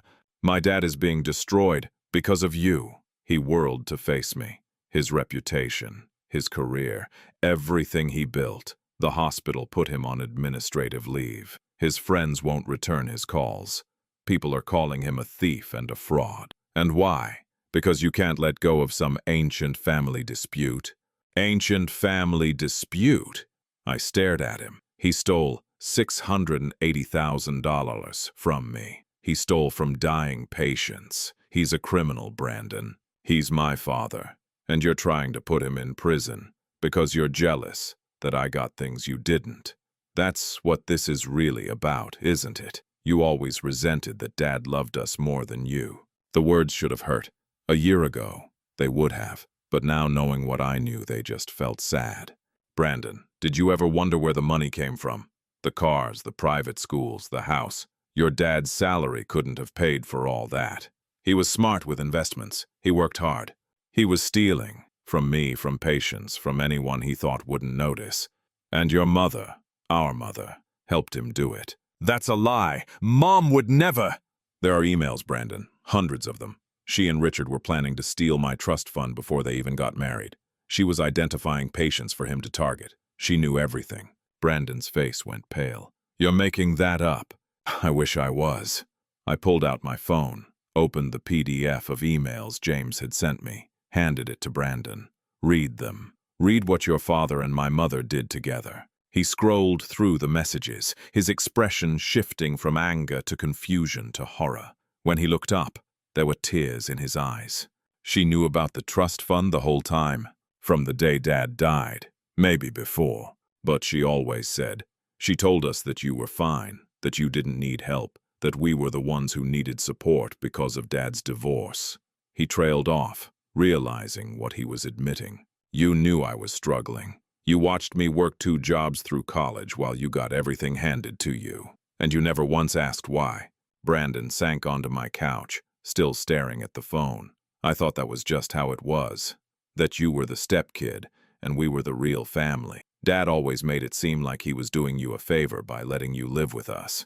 He was living in a house my father's money bought. Oh my God. Brandon's voice broke. The car Dad bought me for my 17th birthday. That was your money, probably. And Melissa's tuition? Yes. Everything? Most of it, yes. He sat there for a long moment, processing the fact that his entire childhood had been funded by theft, that every advantage he'd had over me, every time he'd felt superior or more loved, had been built on stolen money. What happens now? He asked quietly. Now, they both go to prison, Richard and Mom, unless they can somehow beat the charges, which seems unlikely given the evidence. And Melissa and me? You didn't know. You're not responsible for what they did, but we benefited from it. We lived off stolen money for years. He looked up at me, and for the first time since we'd become stepbrothers, I saw something like respect in his eyes. Kyle, I'm sorry for everything, for treating you like you were less than us, for not questioning why things were so unequal, for believing Dad's version of events without ever asking for yours.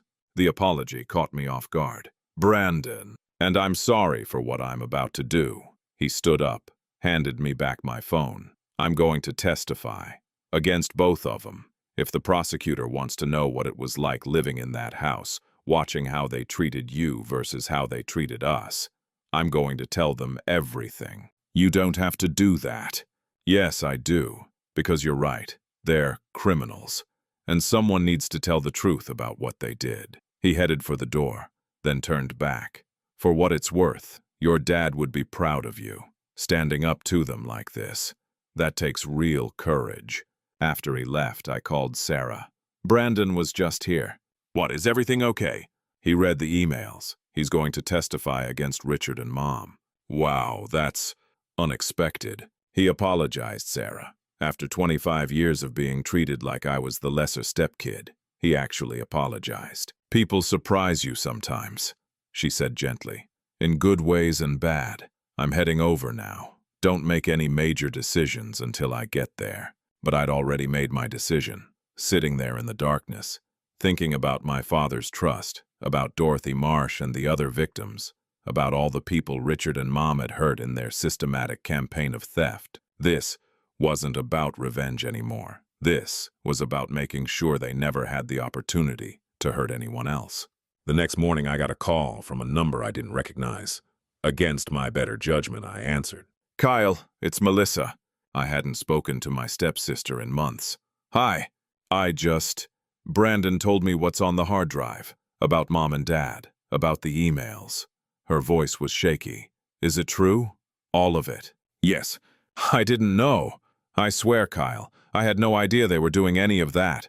I thought Dad was just really good with money and that you were okay financially because you never asked for help. I never asked for help because they taught me I didn't deserve it. She was crying. I'm so sorry for being part of this. Even if I didn't know. For taking your money for my education. For never questioning why you had to struggle while I got everything easy. Melissa, there's something you should know. She took a shaky breath. Dad called me last night. He wanted me to go on local news to tell them you're lying about everything. That you've always been troubled and this is just an attempt to hurt him. He wanted me to destroy your reputation to save his. Are you going to do it? No. I told him I couldn't lie for him anymore. He said if I didn't help him, I was choosing you over my own father. And I said, she paused. I said that maybe you deserved to be chosen for once in your life. I had to sit down. Brandon apologizing was one thing, but Melissa, who'd always been Daddy's little girl, who'd never shown me anything but polite indifference, her choosing truth over family loyalty was seismic. Thank you, I managed. Don't thank me.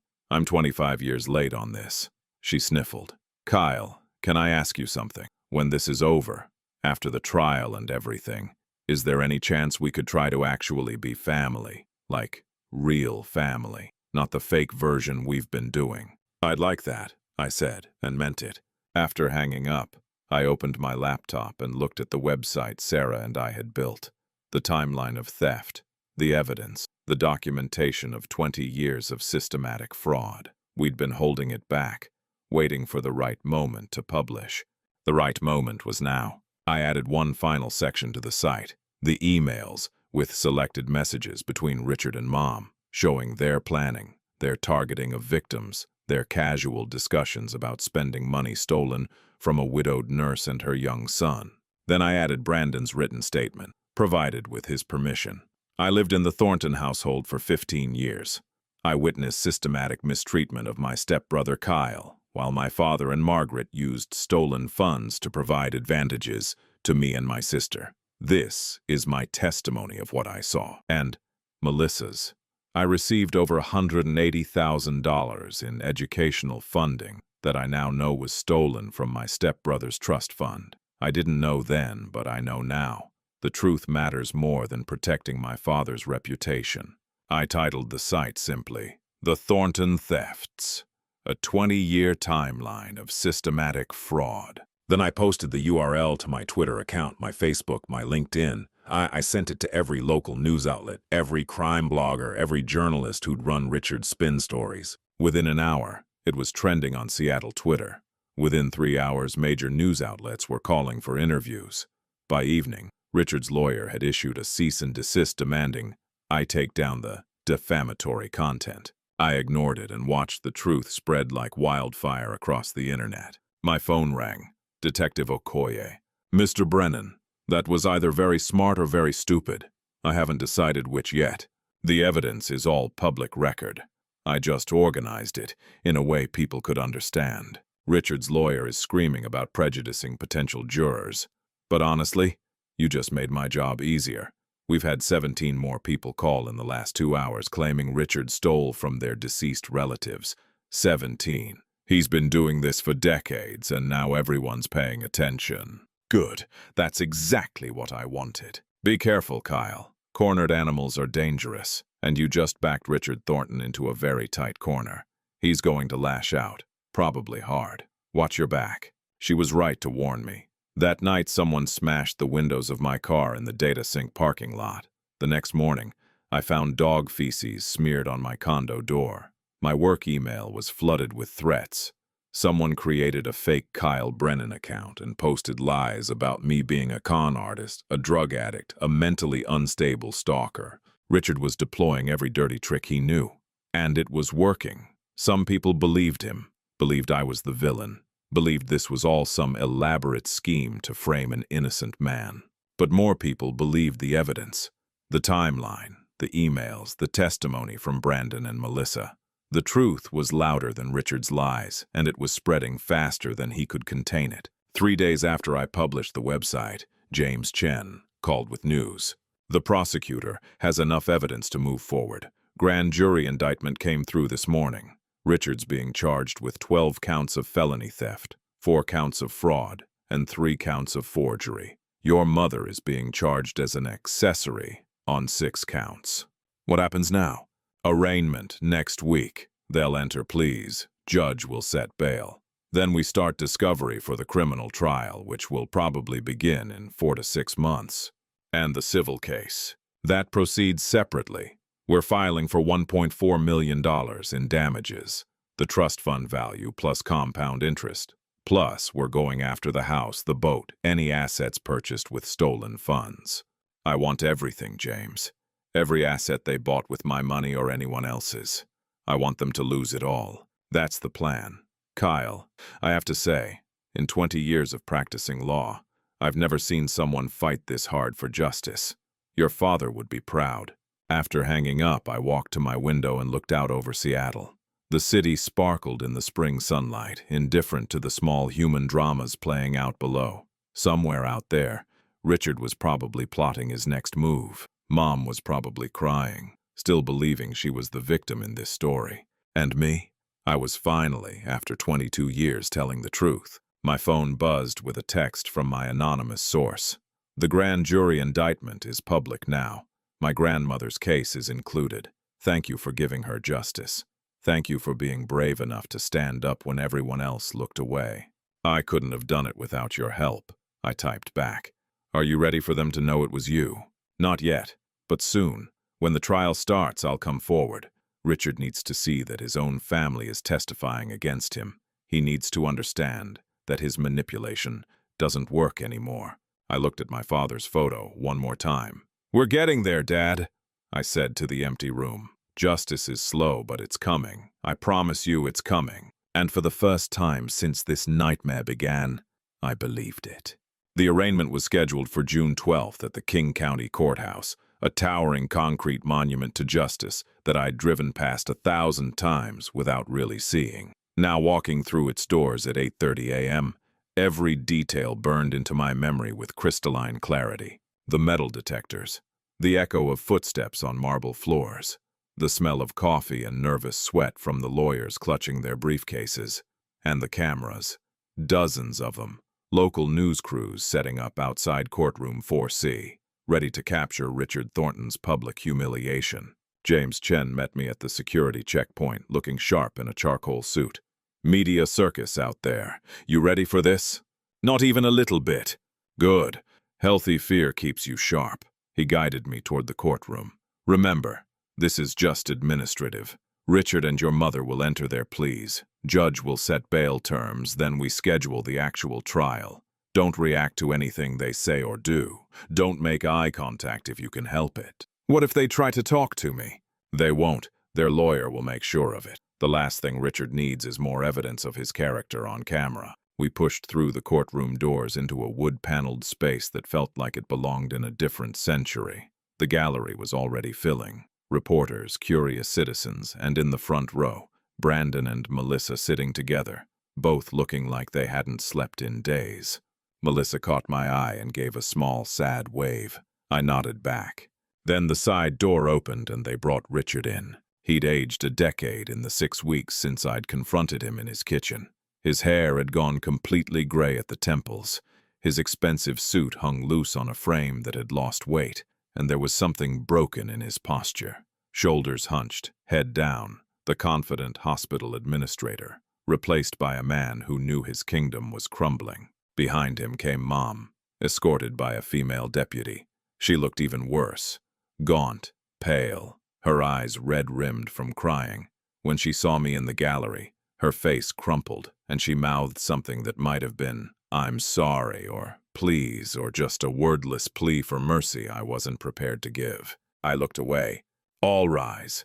The Honorable Judge Patricia Kwan presiding. The judge was a small Asian woman in her 50s with steel gray hair and an expression that suggested she'd seen every type of criminal excuse and believed none of them. She took her seat, reviewed the documents before her, and looked at the defendants over her reading glasses. "We're here for arraignment in the state of Washington versus Richard Allen Thornton and Margaret Ann Brennan Thornton. Multiple counts of theft, fraud, and conspiracy. Have the defendants been advised of their rights and the charges against them?" Richard's lawyer, a slick-looking man in his 40s named Gregory Walsh, stood. "Yes, Your Honor. The defense is prepared to enter pleas." "Very well. Mr. Thornton, how do you plead to the charges?" Richard stood, his voice barely audible. "Not guilty, Your Honor." "And Mrs. Brennan Thornton?" Mom's lawyer, a tired-looking woman named Sandra Pierce, helped her stand. "Not guilty, Your Honor." Judge Kwan made notes on her papers.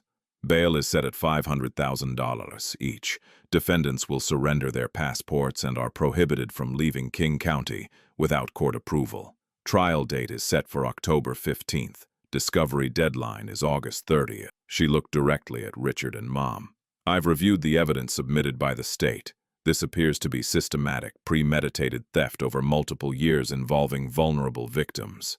If you're convicted, you're looking at significant prison time. I strongly suggest you use the time between now and trial to reflect on that reality." The gavel came down, 3 sharp cracks that felt like finality. Richard's face had gone white. $500,000 bail. He'd have to put up the house as collateral, the house my father's money had helped buy. The irony was almost poetic. As they led the defendants out through the side door, Mom turned and looked directly at me. Her mouth formed words I could read even without sound. "How could you do this to me?" The audacity of it. After everything she'd done, after 22 years of lies and theft, she was asking how I could do this to her. I held her gaze until she turned away. Outside the courthouse, the media descended like locusts. Microphones thrust in my face, cameras rolling, questions shouted over each other in a cacophony of noise. "Kyle, how does it feel to press charges against your own mother? Do you regret pursuing this case? Is it true your stepfather tried to settle and you refused? Are you after revenge or justice?" James stepped in front of me, holding up a hand. "Mr. Brennan has no comment at this time. All questions should be directed through our office." But one reporter pushed forward, a young woman with determined eyes and a Como News badge. "Kyle, Richard Thornton's lawyer claims you're a disgruntled stepson with substance abuse issues who's manipulating the legal system for personal gain. How do you respond to those allegations?" I stopped, ignoring James's warning hand on my arm. "I respond with evidence," I said clearly, looking directly at the camera. "Bank records, emails, testimony from witnesses, documentation of systematic theft spanning 2 decades. Richard Thornton is a criminal who stole from dying patients and from his own stepson. That's not an allegation. That's a fact supported by hundreds of pages of evidence. If he wants to call me disgruntled, that's his right. But facts don't care about his spin." James pulled me away before I could say anything else, but the damage, or rather, the message, was delivered. That night, my 10-second soundbite played on every local news station, and the next morning, "Rewam, facts don't care," was trending on Seattle Twitter. But Richard wasn't finished. Not by a long shot. 3 days after the arraignment, I arrived at work to find a certified letter waiting at my desk. Not from Richard's lawyer, from Data Sync's legal department. "Dear Mr. Brennan, it has come to our attention that your ongoing legal situation with family members has created a hostile work environment for other employees. Several staff members have expressed concern about working with someone involved in such a public and contentious family dispute. Additionally, your recent media appearances have associated the Data Sync name with negative publicity. Effective immediately, you are being placed on administrative leave, pending a full review of your employment status." I read it 3 times, feeling the ground shift under my feet. They were firing me. Not officially, not yet, but administrative leave was the first step toward termination, and we all knew it. My salary was $145,000 a year. My condo mortgage was $3,200 a month. My legal fees were already approaching $50,000. Without income, fighting a case that could drag on for months, maybe years. This was rival. I called James immediately. They put me on administrative leave. On what grounds? Creating a hostile work environment, negative publicity, the usual corporate speak for you're a liability. That might be wrongful termination. We could sue. With what money? James, I'm already $50,000 deep in legal fees for the criminal and civil cases. I can't afford another lawsuit. Let me make some calls. There might be options. But the calls didn't matter. That afternoon, my access badge stopped working. My email account was disabled. Security escorted me to my desk to pack my personal items in a cardboard box while my former colleagues watched from their cubicles. Some sympathetic, most just uncomfortable. "I'm sorry, Kyle," my manager said, not meeting my eyes. "It's not personal. It's just business." Everything was personal now. I drove home with my box of desk items, photos, a coffee mug, a plant I'd never managed to keep alive, and found another surprise waiting, an eviction notice taped to my door. Violation of lease terms, engaging in illegal activity on the premises, suspected drug use based on anonymous tip, disturbing other residents with threatening behavior, failure to maintain safe and sanitary conditions. All lies, all easily disproven. But the damage was done. I now had an eviction notice on my record, which meant finding a new apartment if I had to move would be nearly impossible. Richard was systematic. He'd gone after my job, my housing, my reputation. Next would be my relationships, my mental health, anything he could use to paint me as unreliable, unstable, untrustworthy. Sarah found me sitting on my floor surrounded by the debris of my collapsing life. She didn't say anything, just sat down beside me and held my hand. "He's destroying everything," I said quietly. "My job, my apartment, my reputation. By the time we get to trial, no one's going to believe anything I say." "That's not true." "Isn't it? Look at what's happening. Anonymous tips about drug use. Where did that come from? Someone at work complaining about me creating a hostile environment. Who? This is coordinated, Sarah. Richard has connections, money, resources. He's using all of it to break me. So fight back." "With what? I'm unemployed, getting evicted, running out of money." "With the truth." She squeezed my hand. "Kyle, I know this is hard. I know it feels like you're losing everything. But that website you published, it's had over 200,000 views. Brandon and Melissa's testimonies have been shared thousands of times. There are 17 more victims coming forward. The evidence is overwhelming. Richard can attack your character all he wants, but he can't attack the facts. Facts don't matter if I can't afford to get them in front of a jury. Then we find a way to make them matter." She pulled out her phone. "I called my firm. They're willing to do forensic accounting work pro bono. We'll document every cent Richard stole, create visualizations, make it so clear and undeniable that no jury could ignore it. And I called a friend at the Seattle Times, real investigative journalist, not a blogger. She wants to do a deep dive on the hospital thefts, talk to all the victims, build a comprehensive picture of Richard's crimes." "Why would she do that?" Because it's a good story, because it matters, and because she thinks you're telling the truth." Sarah turned my face toward hers.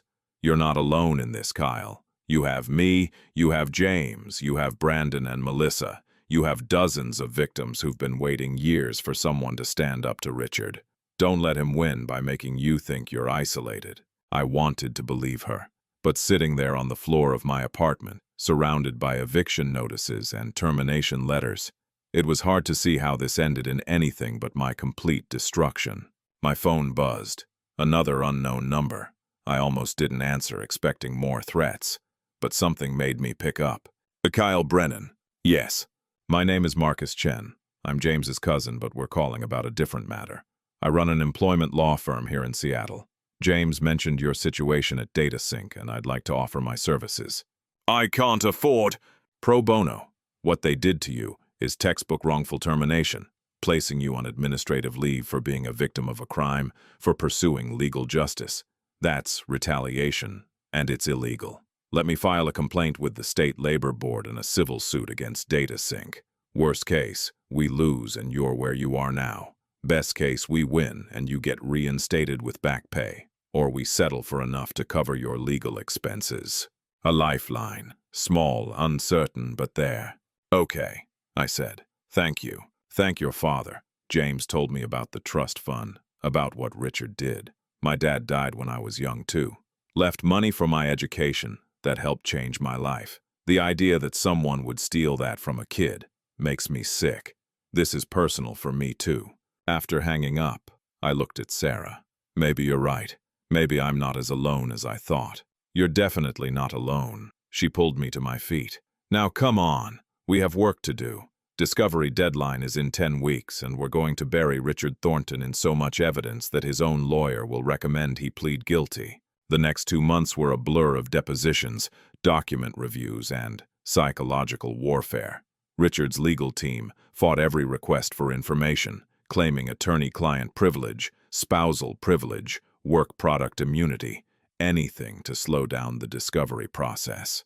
But James was relentless, and slowly, the full picture emerged.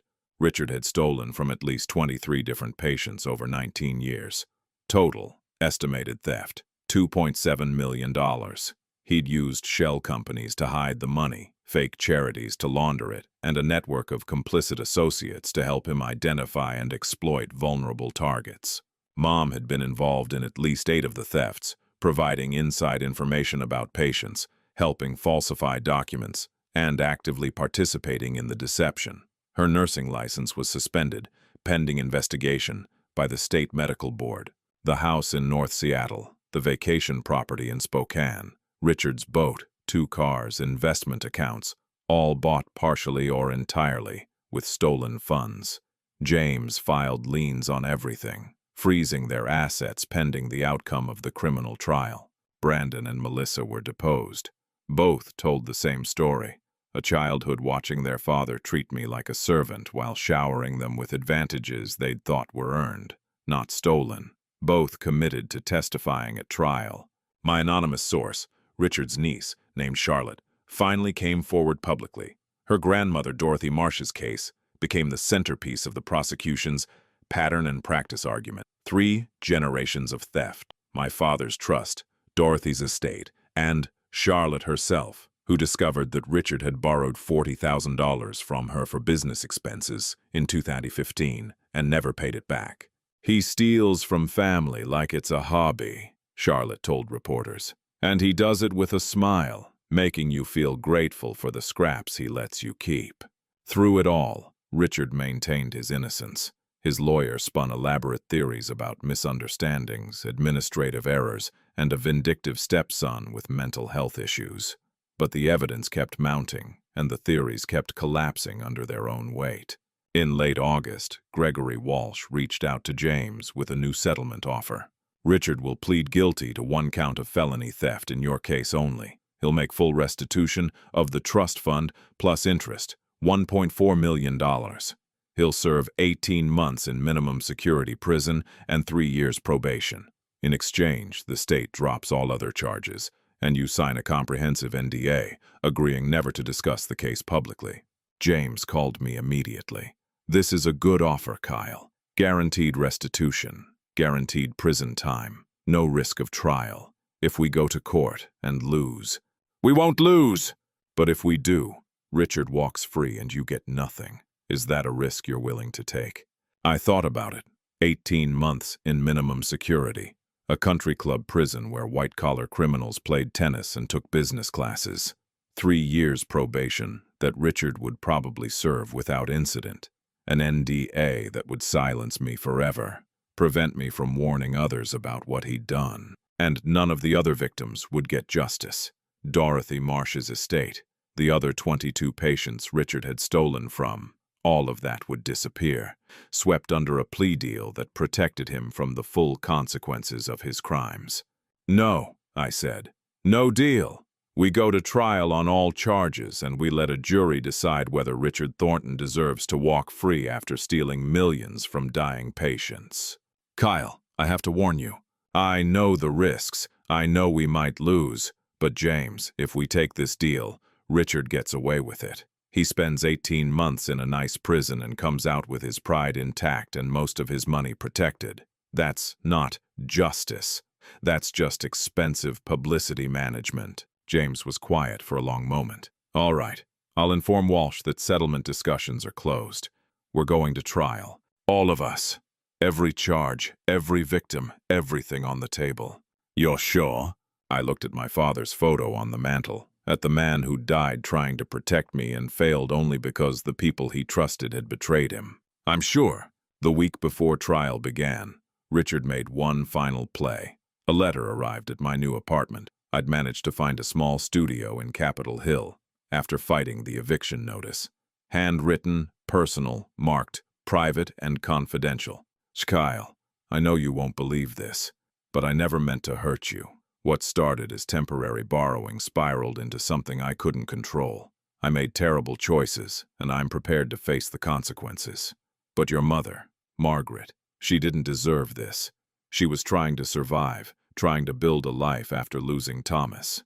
The prosecutors are pushing for 5 to 10 years for her. That's effectively a death sentence for a woman her age. I'm begging you, son, drop the charges against her. Let me take the fall alone. I'll plead guilty to everything if you show her mercy. Son, he'd never called me that in 25 years of knowing me. I read the letter 3 times, then burned it in my kitchen sink. Whatever Richard was planning, whether this was genuine remorse or one more manipulation, it didn't matter. Mom had made her choices, starting in 1995 when she'd begun her affair with Richard, continuing through 22 years of lies and culminating in emails that showed her active participation in targeting vulnerable patients. She wasn't a victim of Richard's schemes. She was his partner. The night before opening statements, I couldn't sleep. I lay in bed staring at the ceiling, running through worst-case scenarios. What if the jury believed Richard's spin? What if they saw me as the vindictive stepson, not the victim? What if I'd gambled everything on justice and lost? Sarah was beside me, her breathing steady in the darkness. "You're thinking too loud," she murmured. "Sorry." "Don't be sorry. Just tell me what you're thinking. What if we lose? Then we lose. But Kyle, even if the criminal trial doesn't go our way, even if somehow Richard gets acquitted, you've already won in the ways that matter. The truth is out there. Everyone knows what he did. His reputation is destroyed, his career is over, his own children have turned against him. That doesn't happen in the version where you stay quiet. But the other victims will get their day in court in civil suits. Richard's assets are frozen. His life is effectively over regardless of the verdict. You did that. You stood up when everyone else was too afraid or too beaten down. That matters. I wanted to believe her, needed to believe her, because tomorrow I'd walk into that courtroom and face Richard Thornton across a space of 20 feet that represented 22 years of lies. And I'd have to trust the truth was stronger than manipulation, that justice was possible, even when the odds were stacked against it. "Thank you," I said quietly, "for standing by me through all of this. Where else would I be?" She squeezed my hand. "Now get some sleep. Tomorrow we make Richard Thornton answer for what he did." I closed my eyes and tried to rest, knowing that in 12 hours the real battle would begin. October 15th dawned gray and cold, the kind of Seattle morning that promised rain but hadn't yet delivered. I dressed in the navy suit James had insisted I buy. Juries trust people who look put together, not rich but competent, and stared at myself in the mirror, barely recognizing the man looking back. 4 months ago, I'd been a software engineer, living a quiet life. Now I was the key witness in a criminal trial that had made local headlines for weeks. My face had been on the news, my story dissected by strangers, my entire life examined and judged by people who'd never met me. The King County Courthouse steps were packed by 8 a.m. News vans lined the street. Protesters held signs, some supporting me, others claiming I was destroying a family over money. And somewhere in that crowd, Richard Thornton and my mother were preparing to walk through the same doors I'd have to enter. James met me at a side entrance away from the cameras.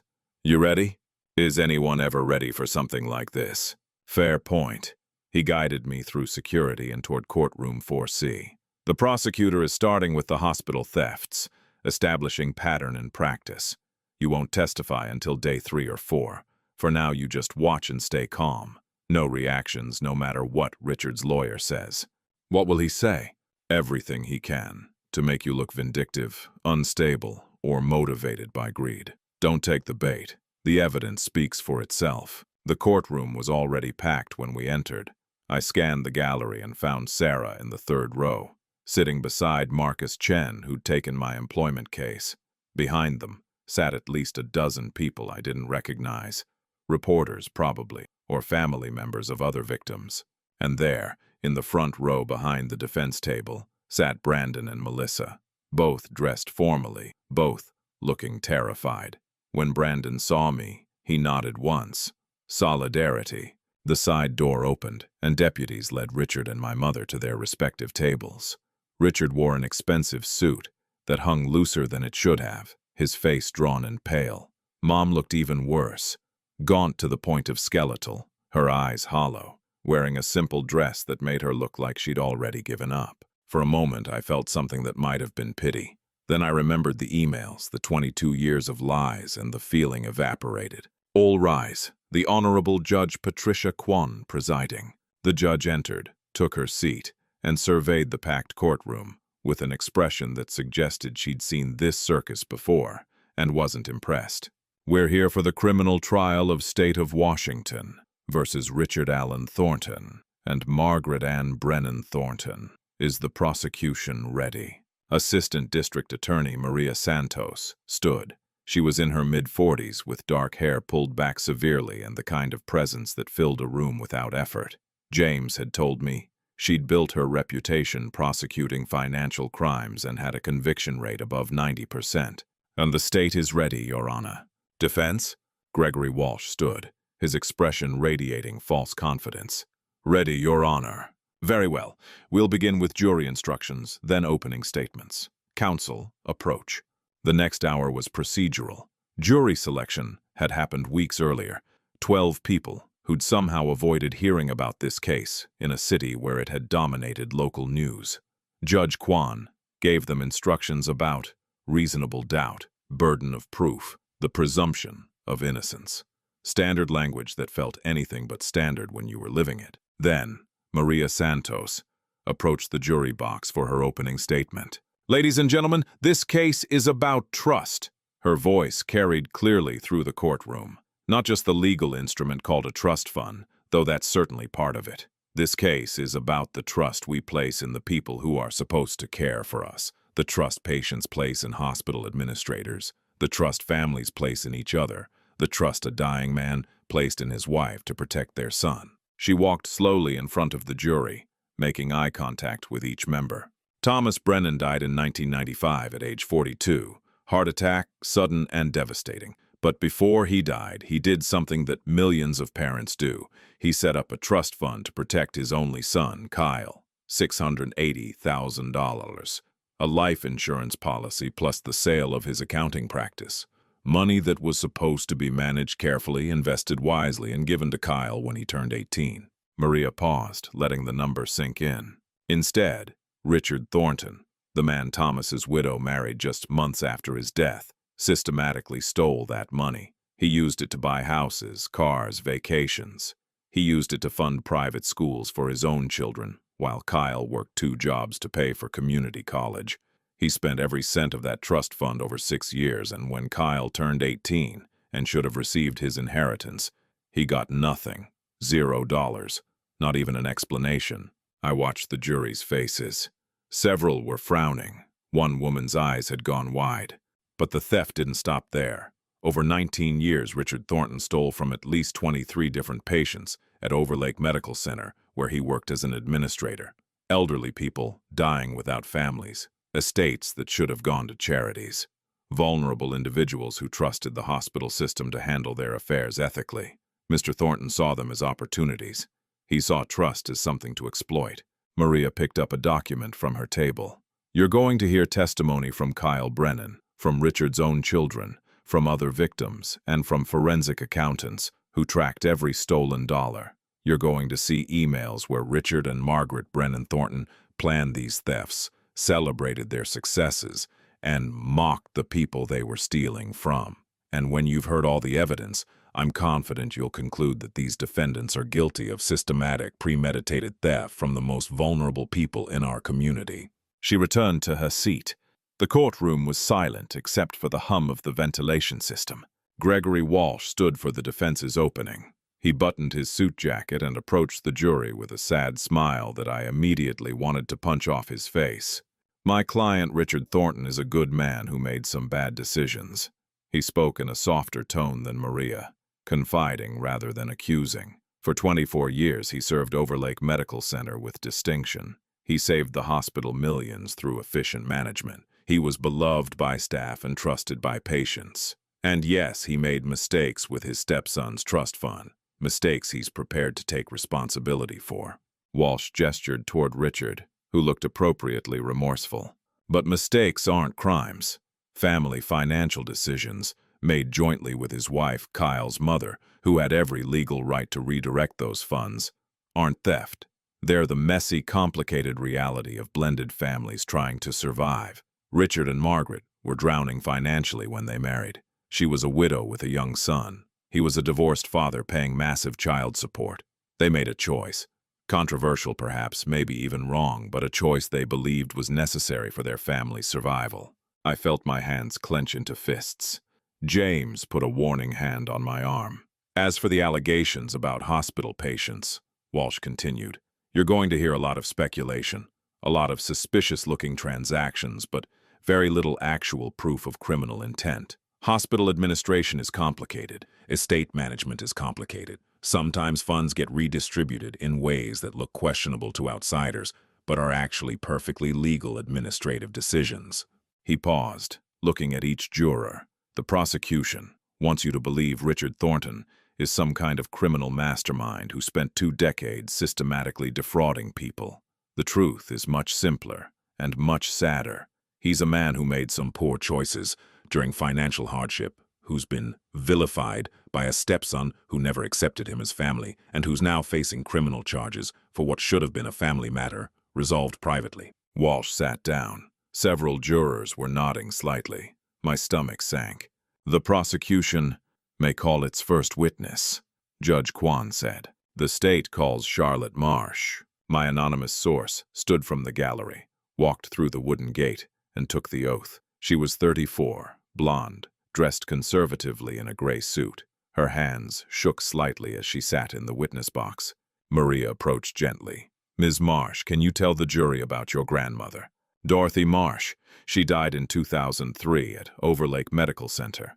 She was 92, had cancer, no other living relatives except me." Charlotte's voice was steady but quiet. "She raised me after my parents died when I was 8. She was everything to me." "Did she leave a will?" "Yes, she left everything to me. Her estate was valued at about $340,000. Her house, some savings, stocks. She wanted me to have security to finish college without debt." "Did you receive that inheritance?" "I received $85,000.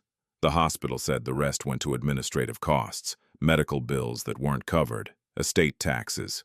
I was 23, grieving. I didn't question it." "When did you learn the truth?" Charlotte's eyes filled with tears.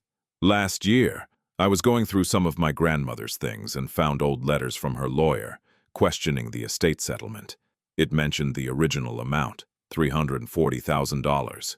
I did the math. Even with all legitimate expenses, I should have received at least $280,000. Where did the other $195,000 go?" "What did you discover?"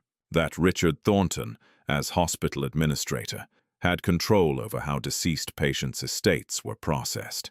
That money was supposed to go to me, but instead went into an administrative fund he managed. From there, it disappeared into various accounts and eventually funded." She paused, struggling. "Eventually funded his lifestyle. My grandmother's life savings paid for his boat, his vacation property. Things that should have secured my future became his luxuries." Maria showed her a document. "Is this your grandmother's estate settlement?" "Yes." "And these highlighted transactions?" "Those are transfers to Richard's administrative fund, $195,000 total. Money that was mine, that he stole." Gregory Walsh's cross-examination was brief, but pointed. "Ms. Marsh, isn't it true you only started investigating this after Kyle Brennan made his accusations public?" "Yes." And isn't it possible you misunderstood the settlement, that those administrative costs were legitimate? No, I've had 3 different forensic accountants review the records. They all agree there was no legitimate reason for $195,000 to disappear. It was theft.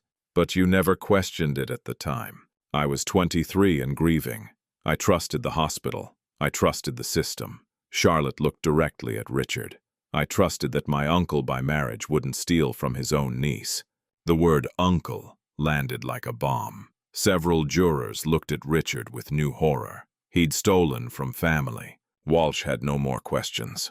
The prosecution spent the next 2 days building their case, methodically. Hospital administrators testified about irregularities in estate processing that all traced back to Richard's oversight. Forensic accountants showed transactions that proved systematic diversion of funds.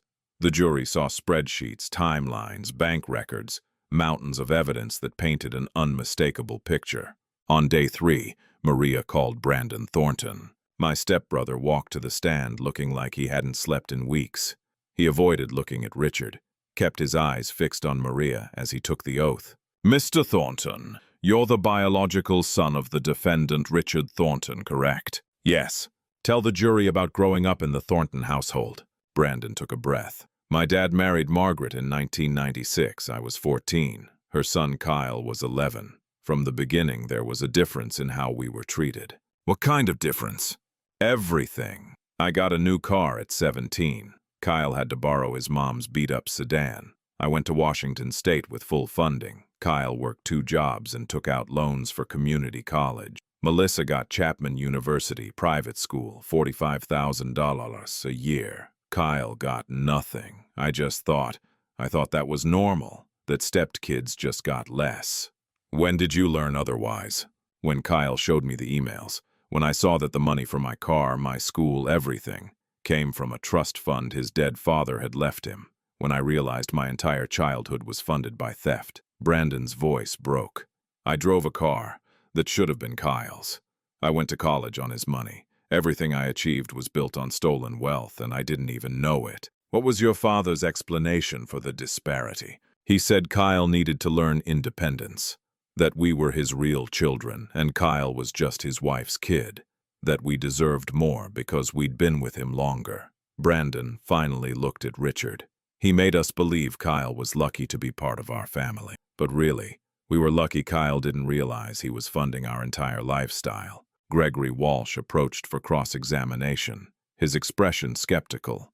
"Mr. Thornton, isn't it true you're testifying against your father because Kyle convinced you to, that this is about family pressure, not truth?" "No. You had a good relationship with your father before this, didn't you?" "I thought I did, but it was based on lies. He paid for my loyalty with stolen money." "You're not hoping for any financial benefit from this trial?" Brandon laughed bitterly. "Financial benefit? My inheritance is gone. The house I grew up in is going to be seized. My father's reputation is destroyed. There's no benefit here, Mr. Walsh. I'm testifying because someone needs to tell the truth about what kind of man Richard Thornton really is." The courtroom was dead silent. "No further questions," Walsh said quietly. Next came Melissa, who cried through most of her testimony but delivered essentially the same story. A childhood of privilege built on theft, a father who taught her to look down on Kyle while spending his inheritance on her comfort. "He used to say Kyle was motivated by jealousy," Melissa said, wiping her eyes. "That Kyle resented our success. But we weren't successful. We were thieves. All of us. Whether we knew it or not." By the end of day 3, the prosecution had painted a devastating picture, not just of Richard's crimes, but of the systematic psychological manipulation he'd used to justify them. The way he'd turned his own children against their stepbrother, trained them to see inequality as normal, convinced everyone around him that his theft was actually generosity. That evening, James and I sat in his office, reviewing the day's testimony. "They're doing well," he said.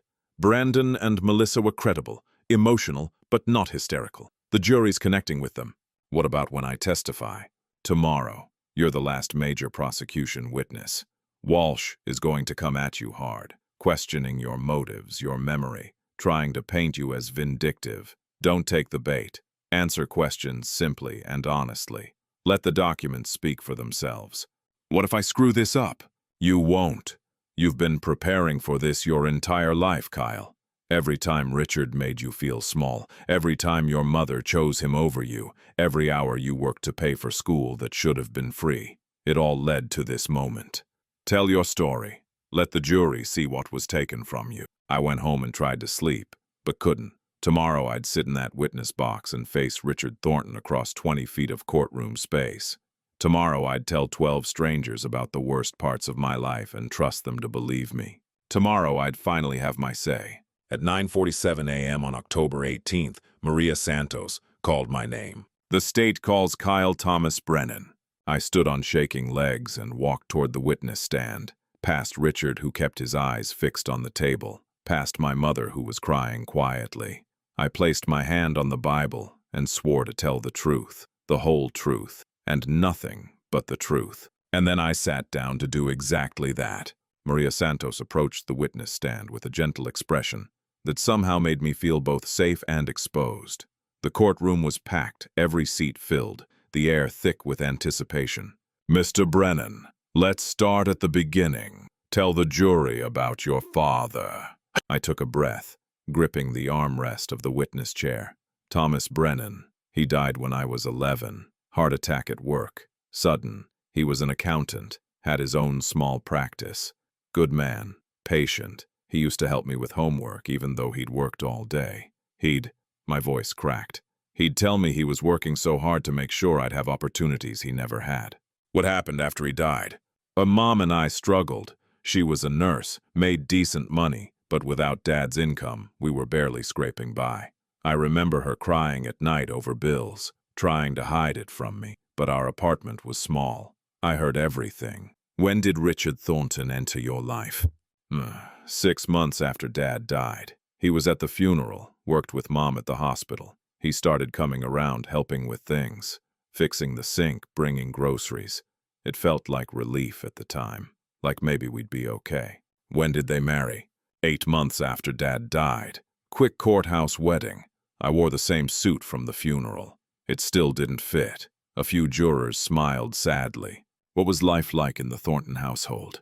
I looked directly at the jury, not at Richard. Different. Richard had this big house in North Seattle. Suddenly I had my own room. Well, it used to be his office.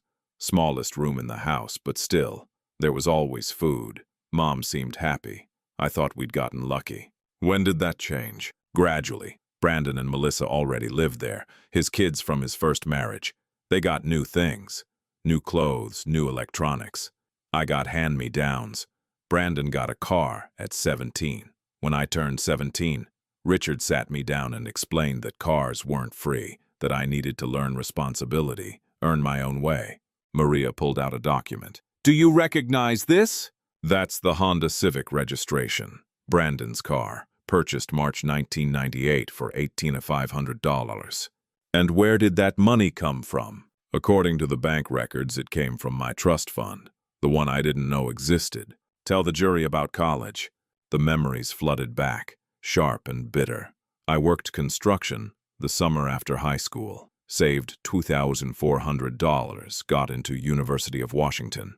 Richard told me loans and scholarships were the smart way to pay for school, that having skin in the game would make me value my education. So I took out $8,500 in loans freshman year, got a job at the bookstore, then added night security shift sophomore year. 70-hour weeks. My grades suffered.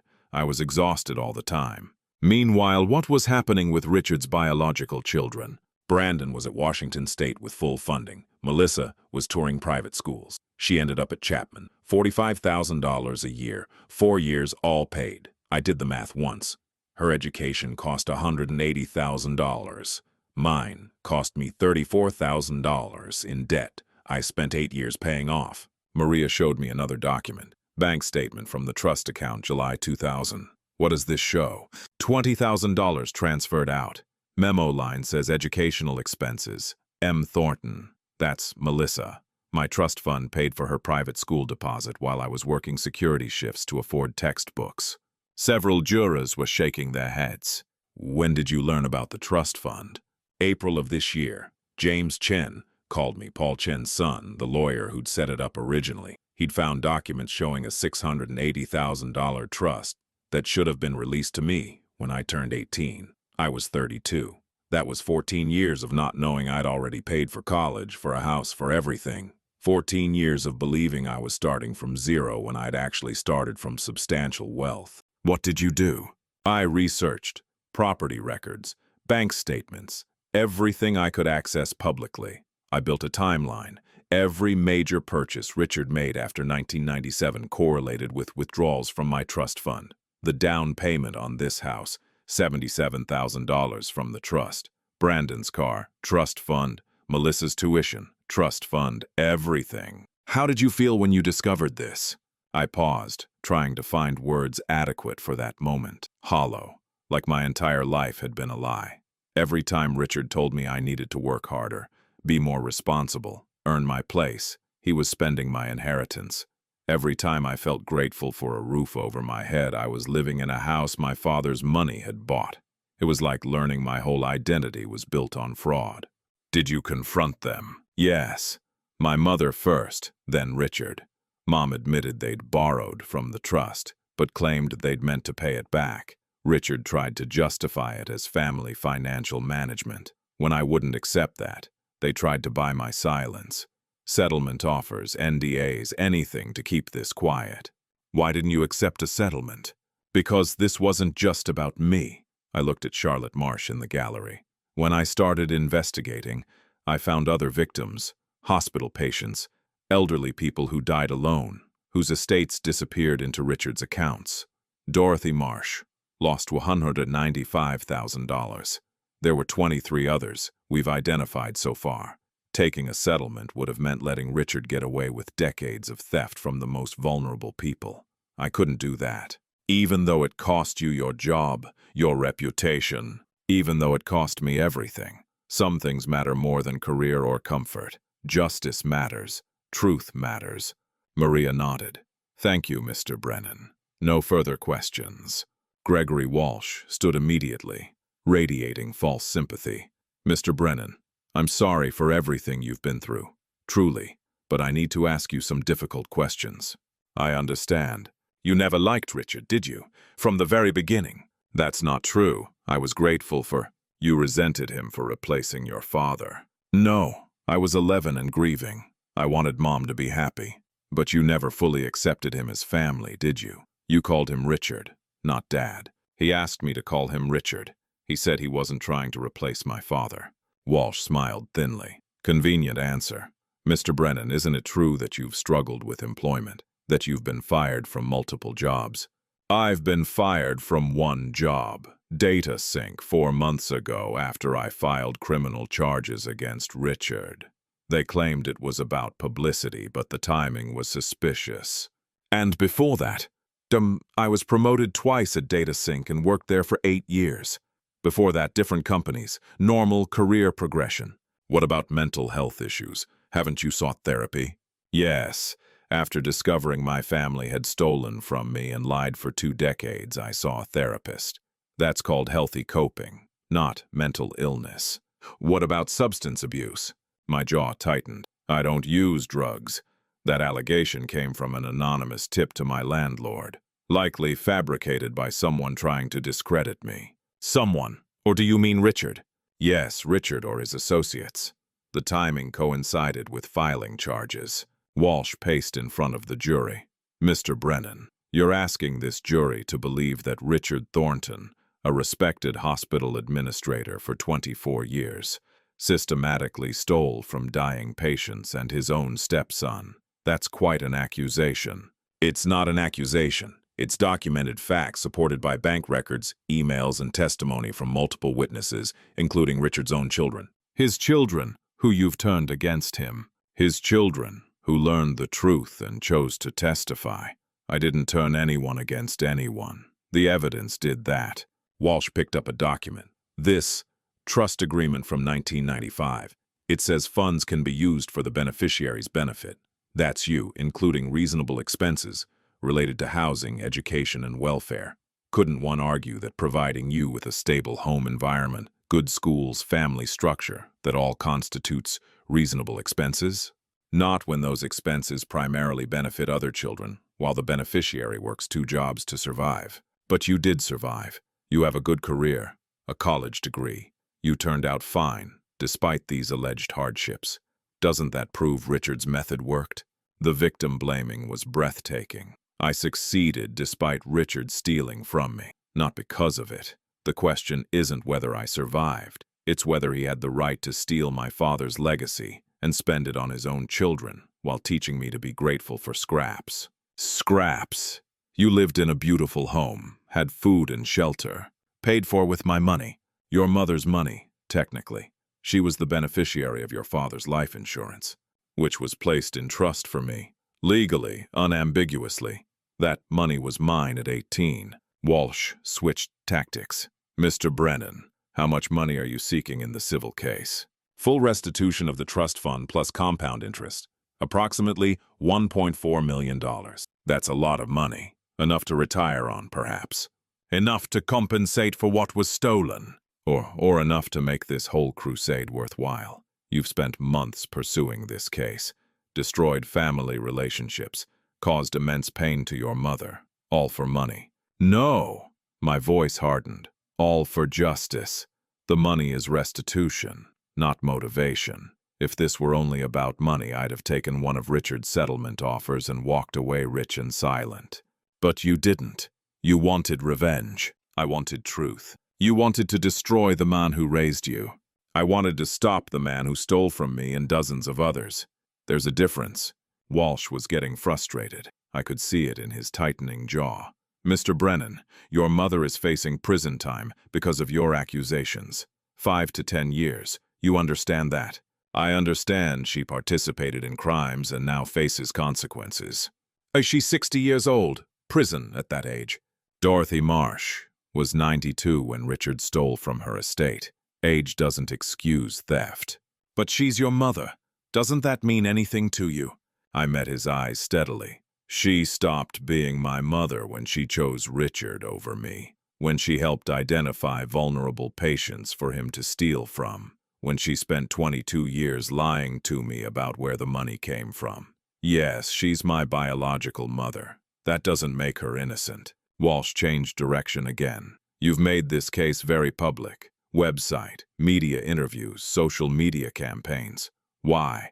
To ensure the truth was heard. Richard was using his connections to spin this as a family dispute.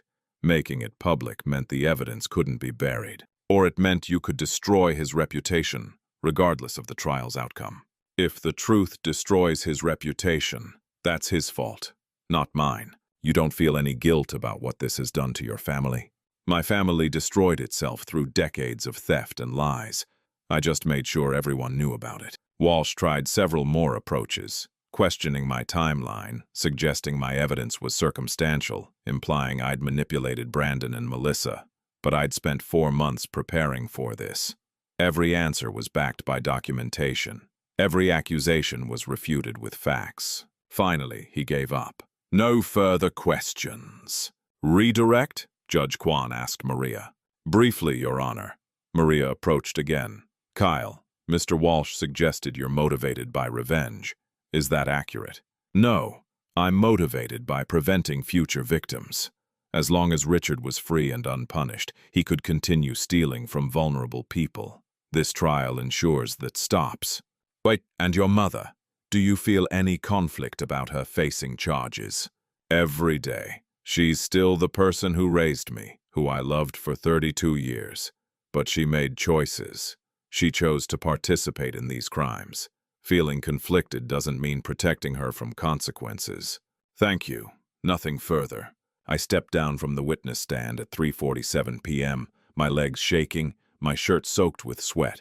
As I walked back to my seat, I caught Richard's eye for the first time since the trial began. He looked at me with such pure hatred that I actually felt physical relief when I sat down and broke eye contact. That evening, James called with news. Richard's taking the stand tomorrow. Against his lawyer's advice, apparently. Walsh tried to talk him out of it, but Richard insists he needs to tell his side. Is that good for us? Usually, yes. Defendants who testify against counsel's advice tend to hurt their own case, but Richard's manipulative and articulate. He might pull it off. The next morning, Gregory Walsh called his first and only witness, Richard Allen Thornton.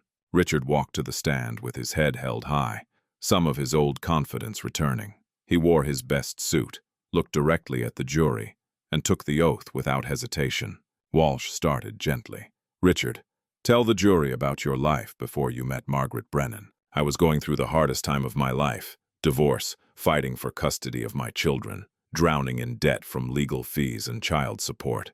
I was living in a one-bedroom apartment, working 80-hour weeks, barely seeing Brandon and Melissa. When I met Margaret, she was also struggling. Young widow, son to raise, barely making ends meet. We found each other in our mutual desperation. And the trust fund? When did you learn about it? When Paul Chen asked me to take over as trustee. Margaret mentioned Thomas had left some money for Kyle, but we didn't know the amount until we saw the paperwork. $680,000. It was... He paused dramatically. It was overwhelming. More money than either of us had ever seen. What happened next? We were practical. The trust allowed for reasonable expenses related to Kyle's welfare. We interpreted that broadly. Stable home environment, good schools, family structure. We used some of the funds for a down payment on a house where Kyle could have his own room, grow up in a safe neighborhood. That seemed reasonable. And the other expenses? Cars, tuition for Brandon and Melissa? Richard looked at the jury earnestly. In a blended family, you can't treat children differently without creating resentment. If Brandon got a car and Kyle didn't, Kyle would feel excluded. If Melissa got educational opportunities Kyle didn't receive, that would damage family cohesion. We tried to create equality by raising all 3 children to the same standard. The logic was insane, but he delivered it with such sincerity that I saw a few jurors nodding. Did you intend to replace the money? Absolutely. That was always the plan. We thought, naively perhaps, that we could borrow from the trust, use our combined incomes to pay it back over time, and Kyle would never know the difference. But life doesn't work that way. There were always expenses. Brandon's medical emergency that cost $12,000 out of pocket, Margaret's car breaking down, my child support increasing. We kept meaning to pay it back, but we never could. What about when Kyle turned 18? By then the money was gone. We made a choice. We could tell Kyle about a trust fund that no longer existed and destroy our family, or we could stay silent and hope he never found out. We chose silence. Was that wrong? Probably, but it came from a place of trying to preserve family unity, not malice. Walsh nodded sympathetically. And the hospital patients, the allegations of stealing from estates. Administrative complexity, nothing more. As hospital administrator, I managed various funds and accounts. Sometimes estate settlements got complicated. Unclear wills, disputed beneficiaries, administrative costs. I always acted within my authority and within hospital policy. The prosecution has taken normal administrative actions and reframed them as theft through selective evidence. Why do you think Kyle brought these charges? Richard looked sad. Because he never fully accepted me as family. I tried, God knows I tried, to be a father to him. But he always held me at arm's length, always resented that I'd married his mother, always compared me unfavorably to Thomas. When he found out about the trust fund, he saw an opportunity to punish me for not being his real father. This trial isn't about justice, it's about a bitter stepson weaponizing the legal system to destroy a family that never quite felt like his own. The performance was masterful. Richard had taken every accusation and reframed it as reasonable decisions made under difficult circumstances. Several jurors looked sympathetic. Then Maria Santos stood for cross-examination, and her expression promised blood. Mr. Thornton, you testified that you used trust funds for Kyle's welfare. Is that correct? Yes. Kyle testified he worked 70-hour weeks through college while living on ramen noodles. Does that sound like someone whose welfare was being prioritized? He chose to work. We offered help, but he refused it out of pride. You offered help? From what funds? The trust was empty by then. Richard hesitated. From our own income. Your income that was already stretched thin.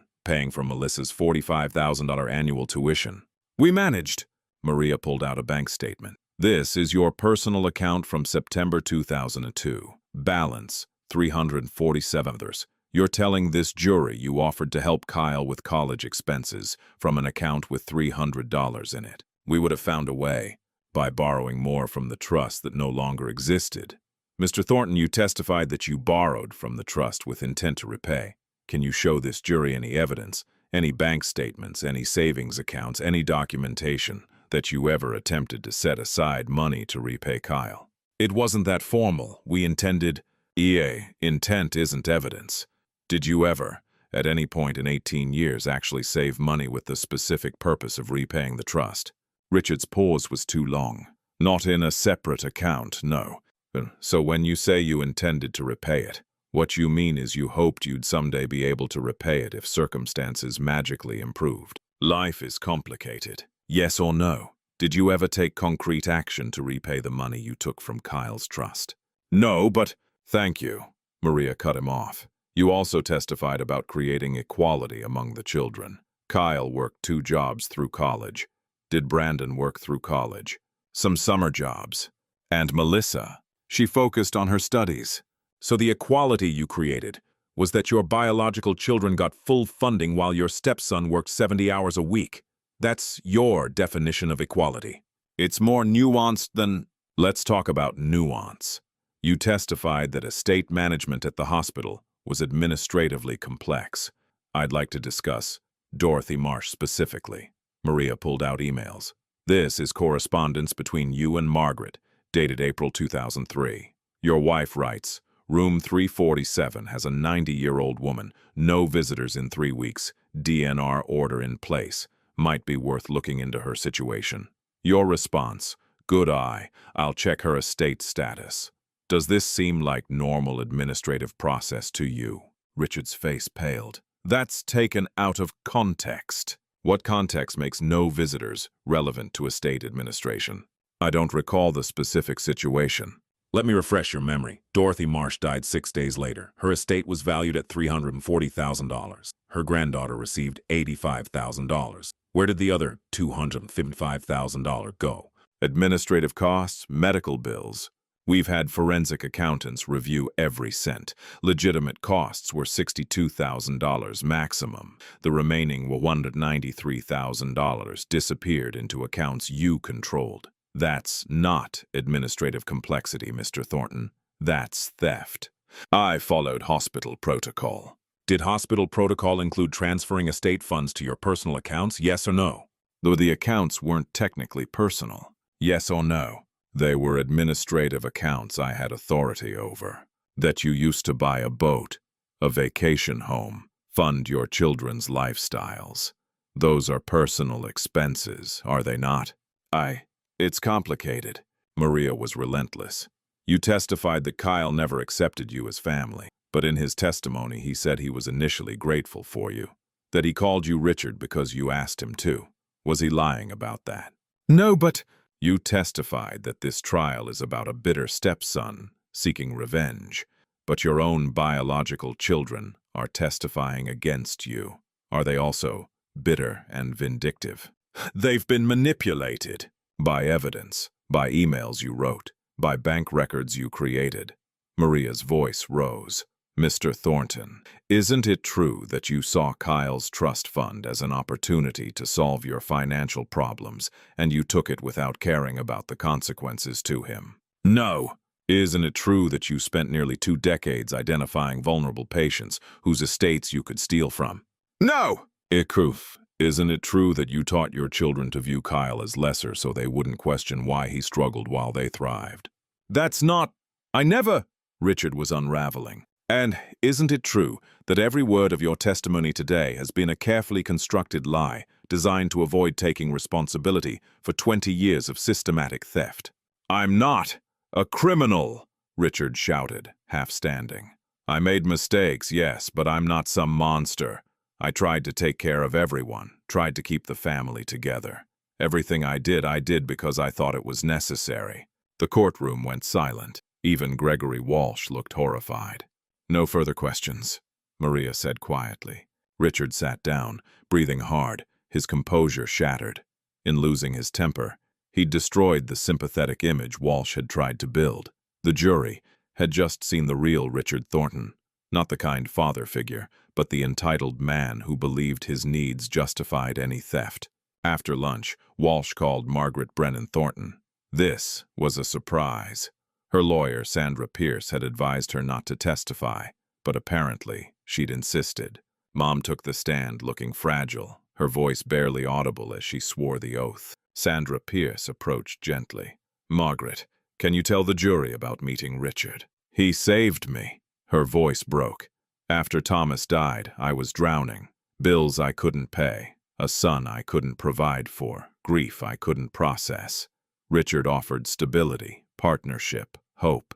I thought marrying him would give Kyle the father figure he needed and give me the support I desperately required." "When did you learn about the trust fund?" "During wedding planning. Paul Chen sent paperwork about transferring trusteeship. I saw the amount, $680,000, and I felt like I'd been given a miracle. My son would be secure. His future was guaranteed. But then Richard explained our financial situation. His debt, his child support, the impossibility of our expenses. He said we could use some of the money temporarily, pay it back before Kyle needed it. I believed him." "Did you know he wouldn't pay it back?" "No. I believed we would. Every year I'd ask about setting money aside to replace it, and Richard would say next year when finances improved. I was complicit in the delay, yes, but I never intended permanent theft. I thought." She was crying now. "I thought we had time." "What about the hospital patients? Did you participate in those thefts?" "I provided information, sometimes yes, patient names, estate situations." Richard said it was just administrative coordination, helping streamline the process. "I didn't know he was stealing from them. I thought he was doing his job." It was a strategic split. Mom trying to separate herself from Richard's crimes, painting herself as naive rather than malicious. Whether it would work depended on the jury believing she'd been genuinely deceived. Maria's cross-examination was brief but devastating. "Mrs. Brennan Thornton, you testified you didn't know the hospital thefts were illegal. But this email from 2003, she showed a document. You wrote to Richard, 'Make sure there's no paper trail. Don't want questions.' Does that sound like someone who thought everything was legal and above board?" Mom's face crumpled. "I was just being cautious. Or covering up crimes. I don't know anymore." You testified you believed Richard would repay the trust fund, but in this email from 2001, you wrote, "Kyle will never know. He's doing fine on his own." That doesn't sound like someone planning to eventually tell the truth. Mom had no response. "You testified Richard saved you. But isn't it true he gave you an excuse to betray your first husband's dying wish? That he made it easy for you to choose your own comfort over your son's future? I never meant to hurt Kyle. But you did hurt him. For 22 years. And when he finally discovered the truth, you chose Richard over him again, by refusing to cooperate with investigators.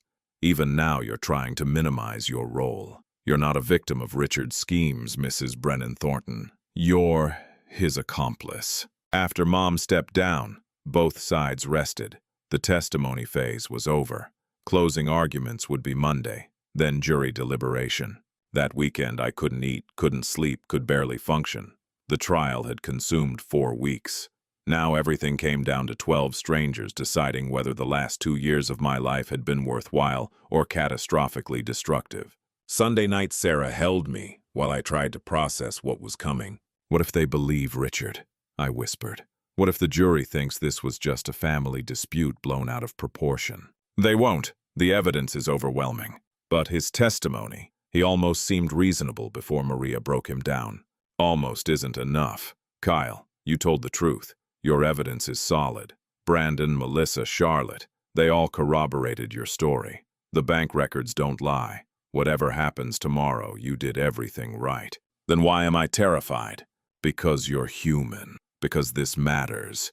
Because you're about to find out whether justice actually exists, or if it's just a concept we tell ourselves to sleep at night." She kissed my forehead. "But either way, you fought. That's more than most people ever do." Monday morning arrived gray and cold. I dressed in the same navy suit, now wrinkled from too much wear, and drove to the courthouse for the final time. The gallery was packed again. Reporters, victims' family members, curious citizens. Brandon and Melissa sat in their usual spot. Charlotte Marsh gave me a small nod of support, and somewhere in that crowd, Richard and my mother sat with their lawyers, waiting to hear whether they'd spend the next decade in prison. Judge Kwan entered. "Counsels, are you ready for closing arguments?" Maria Santos stood. "The state is ready, Your Honor." "Then proceed." Maria walked to the jury box one final time, and when she spoke, her voice carried the weight of 4 weeks of testimony. Ladies and gentlemen, this trial comes down to one simple question. Do we, as a society, protect the vulnerable, or do we allow predators to exploit them with impunity? And with that, the final battle began. Maria Santos continued her closing argument, her voice steady and clear. "Richard Thornton sat in that witness chair and told you he made mistakes. Let me be clear about what those mistakes look like." She pulled up a visual presentation on the courtroom screen. "This is Kyle Brennan at age 18, working construction. This is the bank statement showing his trust fund at $0. This is Brandon Thornton at age 17, receiving a new Honda Civic, purchased with Kyle's money." She clicked through images, methodically. "This is Dorothy Marsh's estate settlement, $340,000 reduced to $85,000 with no legitimate explanation. This is Richard's boat, purchased 6 months after Dorothy's death. This is Melissa at Chapman University, $180,000 tuition, paid from a trust fund that was supposed to secure Kyle's future."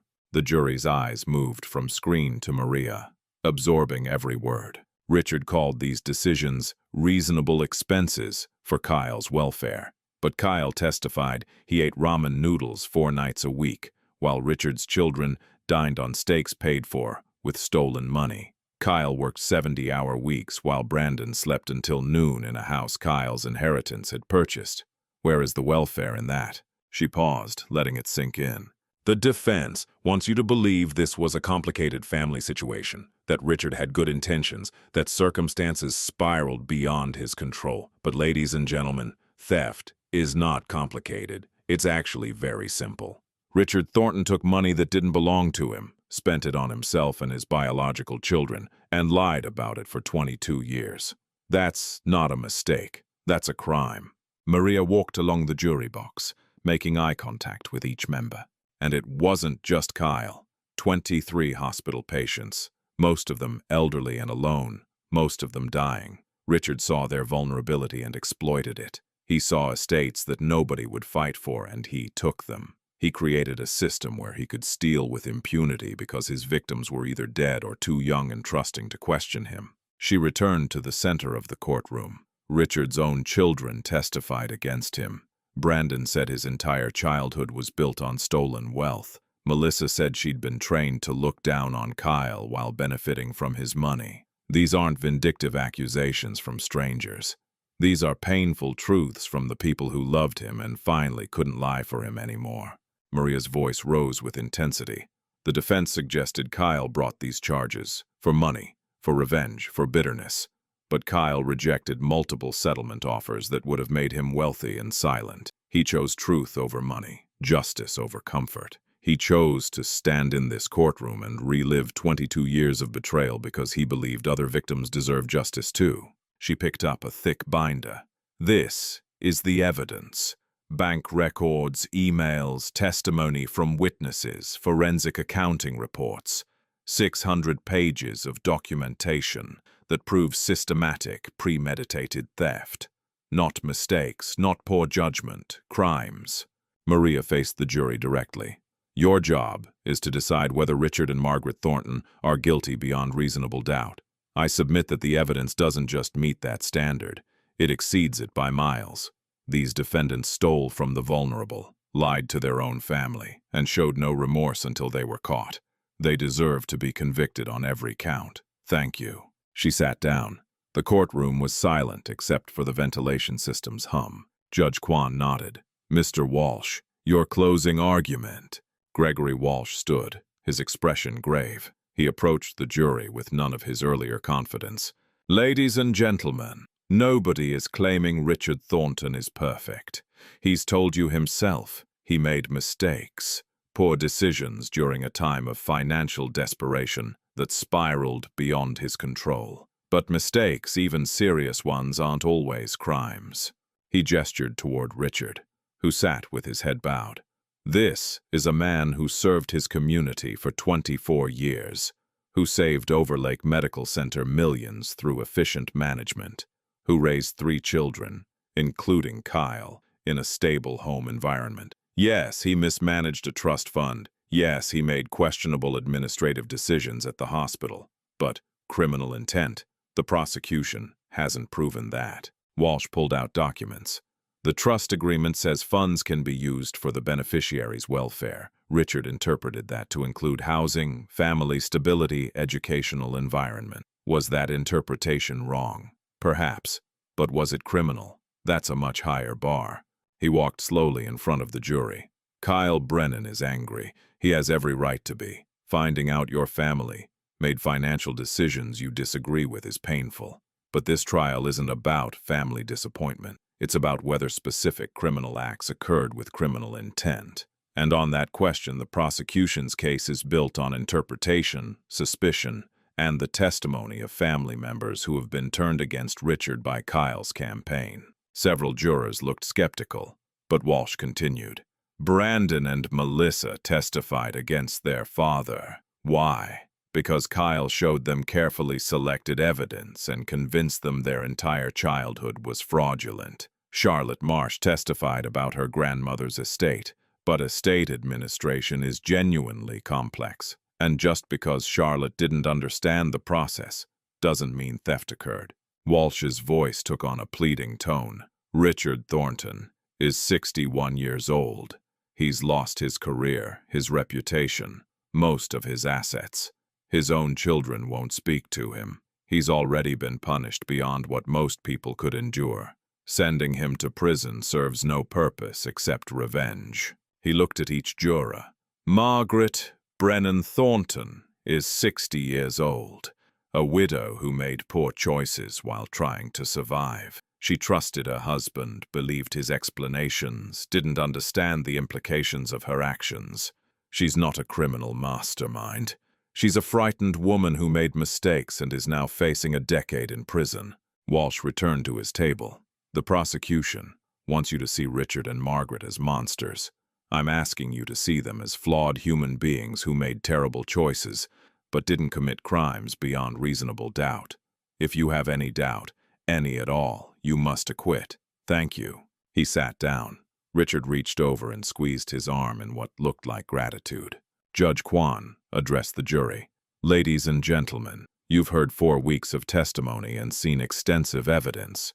Your job now is to determine whether the prosecution has proven each charge beyond a reasonable doubt. You'll deliberate on each count separately for each defendant. Take your time, be thorough, and reach a verdict based solely on evidence presented in this courtroom. She gave final instructions on reasonable doubt, burden of proof, and how to handle the verdict forms. Then, at 11:47 a.m. on November 19th, the jury filed out to begin deliberations. And we waited. The first day of deliberation ended at 5 p.m. with no verdict. James said that was normal. Complex cases with multiple defendants and multiple charges took time.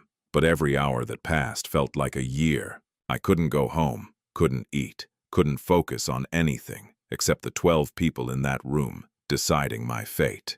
Sarah sat with me in the courthouse cafeteria, holding my hand across the table while my coffee went cold. What if they can't reach a consensus? I asked. What if it's a hung jury and we have to do this all over again? Then we do it all over again. But Kyle, that's unlikely. The evidence is overwhelming. Walsh's closing argument was effective, though. That bit about Richard already being punished, about Mom being a frightened widow. I saw some jurors nodding. Sympathy doesn't trump evidence. Trust the process.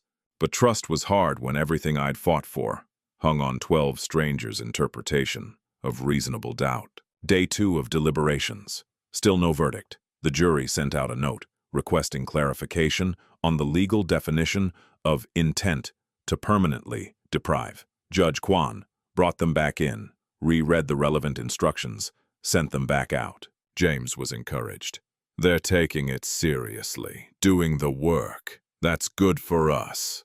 Brandon texted me. How are you holding up? Barely, I replied. Same. Never thought waiting would be worse than testifying. Melissa sent her own message. Whatever happens, thank you for telling the truth. I'm sorry it took this long. Day 3. Hour after hour in the courthouse, watching lawyers and court staff go about their normal business while my world hung suspended. Detective Okoye stopped by to check on me. First trial, she asked. First and hopefully last. The waiting is always the hardest part. But Brennan, I've worked hundreds of cases. This is one of the strongest I've seen. Whatever the jury decides, you did everything right. And what if they acquit? Then we learn from it and move forward. But between you and me, I'd be shocked if Richard walks free. The evidence is too solid. His testimony was too damaging. Have faith. At 2:15 p.m. on day 3, my phone buzzed. Text from James. Jury has reached a verdict. Get to the courtroom now. My hands shook as I grabbed my jacket. Sarah was already standing, her face pale. We rushed through the courthouse corridors, every step feeling like walking toward either vindication or complete destruction. The courtroom filled rapidly. Media, victims' families, curious citizens who'd followed the trial. Everyone wanted to see the conclusion. Brandon and Melissa sat in their usual spot, both looking terrified. Charlotte Marsh was there, hands clasped in prayer. Richard and Mom entered through the side door. Richard's face was unreadable, jaw set, eyes forward. Mom was crying already, anticipating the worst. Judge Kwan entered. All rise. We stood, sat, waited in agonizing silence. Has the jury reached a verdict? Judge Kwan asked. The foreperson, a middle-aged woman in glasses who'd been a schoolteacher, stood. We have, Your Honor. Please hand the verdict forms to the bailiff. The bailiff took the papers, walked them to the judge. Judge Kwan reviewed them silently, her expression revealing nothing. Then she handed them back to the foreperson. The defendant will rise. Richard and his lawyer stood. Richard's hands were shaking. Die. In the matter of State of Washington versus Richard Allen Thornton, Count 1, theft in the first degree, relating to the trust fund of Kyle Brennan. How do you find? The foreperson's voice was clear and steady. We find the defendant guilty. The courtroom erupted. Someone gasped. A reporter whispered urgently into a phone. I couldn't breathe. Count 2, theft in the first degree relating to the estate of Dorothy Marsh. How do you find? Guilty. Count 3, theft in the first degree relating to the estate of Harold Morrison. How do you find? Guilty. On and on, 12 counts of theft, 4 counts of fraud, 3 counts of forgery, 19 separate charges, 19 guilty verdicts. When the foreperson finished, Richard's legs buckled. His lawyer caught him, helped him back into his chair. Richard's face had gone ashen, his carefully maintained composure completely shattered. Judge Kwan turned to Mom. Margaret Brennan Thornton, rise. Mom stood, swaying slightly. Sandra Pierce held her elbow for support. In the matter of State of Washington versus Margaret Ann Brennan Thornton, Count 1, accessory to theft, in the first degree relating to the trust fund of Kyle Brennan. How do you find? Guilty. 6 counts total for Mom. 6 guilty verdicts. She collapsed into her chair, sobbing openly. Through the chaos, I heard her voice. Kyle, please, I'm sorry, please. Judge Kwan gavelled for order. Sentencing is scheduled for December 15th. Both defendants will remain free on bail until that time. This court is adjourned. The gavel came down one final time, and just like that, it was over. The media descended immediately. Microphones thrust forward, cameras rolling. James pulled me toward a side exit. Sarah right behind us. We made it to a quiet hallway before I finally let myself react. We won, I said, the words feeling surreal. They're guilty, actually guilty. On every count, James confirmed. That's a clean sweep, Kyle. The jury believed everything. What happens at sentencing? Judge Kwan will hear impact statements, consider sentencing guidelines, and impose penalties. For 19 felony counts, Richard's looking at 15 to 20 years minimum. Your mother, given fewer counts and her cooperation during trial, maybe 5 to 8 years. 5 to 8 years.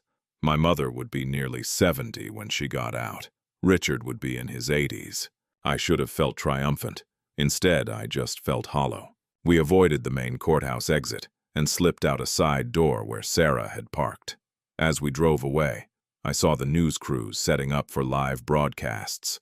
Saw Richard being led to a car by his lawyer. Saw Mom collapsed on the courthouse steps with Sandra Pierce trying to console her. "Do you want to go somewhere?"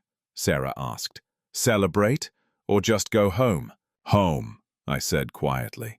"I just want to go home." That evening, my phone exploded with messages. Brandon, Justice, finally. Melissa, I can't believe it's real. Charlotte, thank you for my grandmother. Marcus Chen, congratulations on the verdict. Now let's talk about your employment case. Data Sync is going to settle. Detective Okoye. Well done, Brennan. You got him. Even my old manager from Data Sync. I always knew you were telling the truth. Sorry for how things went down. If you ever want to come back. I ignored most of them and stared at my father's photo on the mantel. We did it, Dad, I said to the empty room. He can't hurt anyone else now. Your money. It's not about the money anymore, but we're getting it back. And more importantly, everyone knows what he did. The truth is out there, finally. Sarah came up behind me, wrapped her arms around my waist.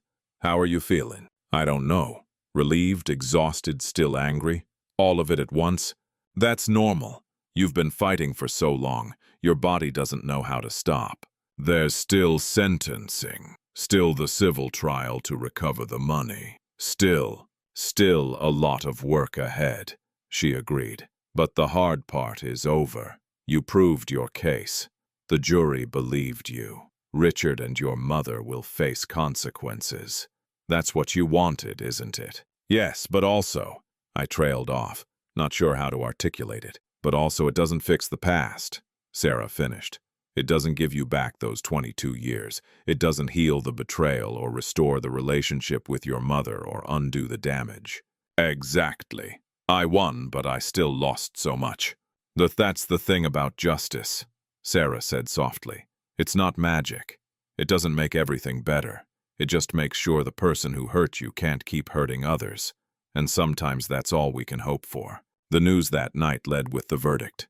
Every local station showed footage of Richard's face as the guilty verdicts were read, the moment his composure broke.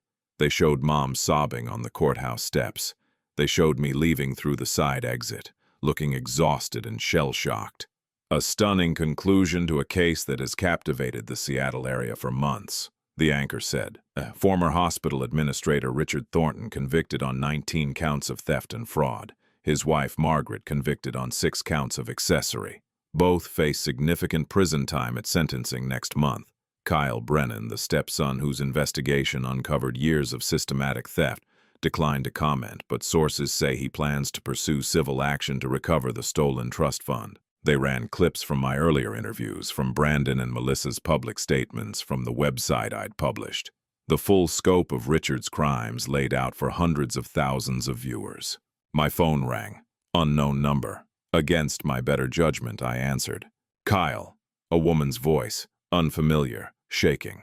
My name is Patricia Morrison. I work at Overlake. I saw the news about Mr. Thornton. My father died there in 2007. His estate was $120,000, but I only received $30,000. The hospital said there were administrative costs, but now I'm wondering. Do you think? You should call Detective Sarah Okoye at Seattle PD Financial Crimes, I said gently, giving her the number. They're still investigating other potential victims. Thank you. And Kyle, thank you for doing this, for standing up when it was hard. People like you make people like me believe justice is possible. After hanging up, I realized the phone would probably ring all night with similar calls. 23 known victims. But Richard had worked at that hospital for 24 years. How many others were there? How many families had questions they'd never thought to ask until now? The next morning I woke to find the Seattle Times had run a front-page story. Hospital theft case. reveals systematic exploitation of dying patients. The article detailed Richard's methods, the scope of his crimes, and the years of victims who'd never known they were being robbed. James called at 9 a.m. The prosecution wants to meet with you about impact statements for sentencing. They also want to discuss whether you'd be willing to testify in potential civil cases for other victims. Yes to both. Kyle. That could mean years of legal proceedings. Dozens of cases. Your face is already public. This would make you the unofficial spokesperson for financial crime victims. Are you sure you want that? I thought about Patricia Morrison's shaking voice, about the 23 confirmed victims, about the probably dozens more who didn't even know they'd been robbed. I'm sure, if my story helps others get justice, it's worth it. All right, I'll set up the meetings. Oh, and Kyle, data sync settled. $380,000 for wrongful termination, plus agreement to remove any negative references from your record. Marcus did good work there. $380,000. Enough to cover my legal fees with plenty left over. Enough to prove that standing up for truth, even when it cost everything, could eventually pay off in unexpected ways. Over the next 3 weeks, I met with prosecutors, gave statements for other victims' cases, and prepared my impact statement for Richard's sentencing. I met with forensic accountants working on my civil case to recover the trust fund. I met with reporters doing deeper investigations into hospital estate fraud across the state. And slowly, gradually, I started to understand what Sarah had meant about justice not fixing everything. The guilty verdicts felt good. Watching Richard's face as his world crumbled felt satisfying. Knowing he'd spent decades in prison gave me a sense of security. He couldn't hurt anyone else. But I still had no mother. I still had 22 years of memories contaminated by lies. I still had to rebuild a career, a reputation, a sense of who I was when I wasn't defined by this fight. Justice had been served. Now I had to figure out what came next. Brandon and Melissa invited me to Thanksgiving dinner at Brandon's apartment. The first time we'd ever celebrated together as actual family, rather than the performance of family Richard had orchestrated. It was awkward and emotional and healing in small ways. "I'm selling the house," Brandon said over dessert. "Mom and Dad won't need it where they're going, and it's evidence in your civil case anyway. But Kyle, whatever you recover from the estate, I don't want any of it. It was your money. It should have always been yours." "Same," Melissa added. "We benefited from theft. We're not entitled to anything." "We'll figure it out," I said. "After sentencing, after the civil trial. We have time." Charlotte Marsh stopped by my apartment one afternoon with a pie she'd baked. "I just wanted to thank you in person. My grandmother can finally rest knowing justice was done." "She would have been proud of you," I said. "Coming forward took courage. Not as much courage as you had. You started this fight alone, knowing it might cost you everything. That's real bravery." On December 14th, the evening before sentencing, I sat in my apartment with Sarah and wrote my impact statement, the final thing I'd say directly to Richard and my mother before they went to prison. "What do you want to tell them?" Sarah asked. The truth, one last time. No spin, no justification, just the reality of what they took from me and how it changed my life. I wrote for 3 hours, crossing out, rewriting, trying to capture 22 years of betrayal in words that would matter. Finally, around midnight, I finished. "Want me to read it?" Sarah asked. "No, I need to save it for tomorrow. For them." That night, I barely slept. Tomorrow, Richard and my mother would be sentenced. Tomorrow, this chapter would finally, truly close. And tomorrow, whether I was ready or not, the rest of my life would begin. December 15th arrived cold and clear, the kind of winter morning that promised snow but hadn't yet delivered. I dressed in my navy suit one final time, knotted my tie with hands that barely shook, and looked at myself in the mirror. The man staring back looked different from the one who'd started this journey 8 months ago. Older, harder, but also stronger. Sarah drove us to the courthouse in silence, her hand resting on mine. We parked in the same garage where this had all begun, walked through the same metal detectors, made our way to the same courtroom where truth had finally prevailed. The gallery was packed again, victims' families, reporters, supporters, and the curious. Brandon and Melissa sat in the front row. Charlotte Marsh was there with her mother. Detective Okoye gave me a nod of encouragement from the back. At 10 a.m. sharp, deputies brought Richard and my mother in for the final time. Richard wore his prison jumpsuit. He'd been remanded to custody after the verdict when his bail was revoked. He looked diminished, broken, nothing like the confident hospital administrator who'd once made me feel small with a single glance. Mom wore civilian clothes. She'd been allowed to remain free on bail pending sentencing. She looked haunted, her eyes hollow and red from weeks of crying. When she saw me, her face crumbled. But I looked away. All rise. The Honorable Judge Patricia Kwan presiding. Judge Kwan entered, her expression grave. This was the moment she'd been building toward. Through 4 weeks of trial, the moment where justice moved from verdict to consequence. We're here for sentencing in the matter of State of Washington versus Richard Allen Thornton and Margaret Ann Brennan Thornton. Both defendants have been convicted on multiple counts of theft and fraud. Before I impose sentence, I'll hear impact statements from victims. She looked at the prosecution table. Ms. Santos. Maria Santos stood. Your Honor, we have 4 victims who wish to address the court. First, Kyle Brennan. This was it, the moment I'd been preparing for. I stood, my legs steadier than I expected, and walked to the podium facing the judge. My prepared statement was in my hands, 3 pages of careful words.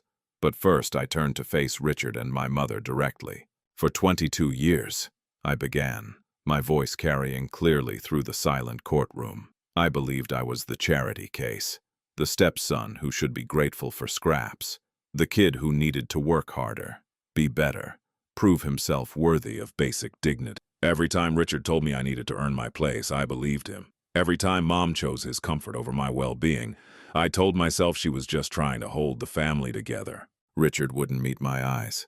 Mom was crying silently. I worked 70-hour weeks through college, believing I had no choice. I ate ramen noodles for dinner, believing I couldn't afford better.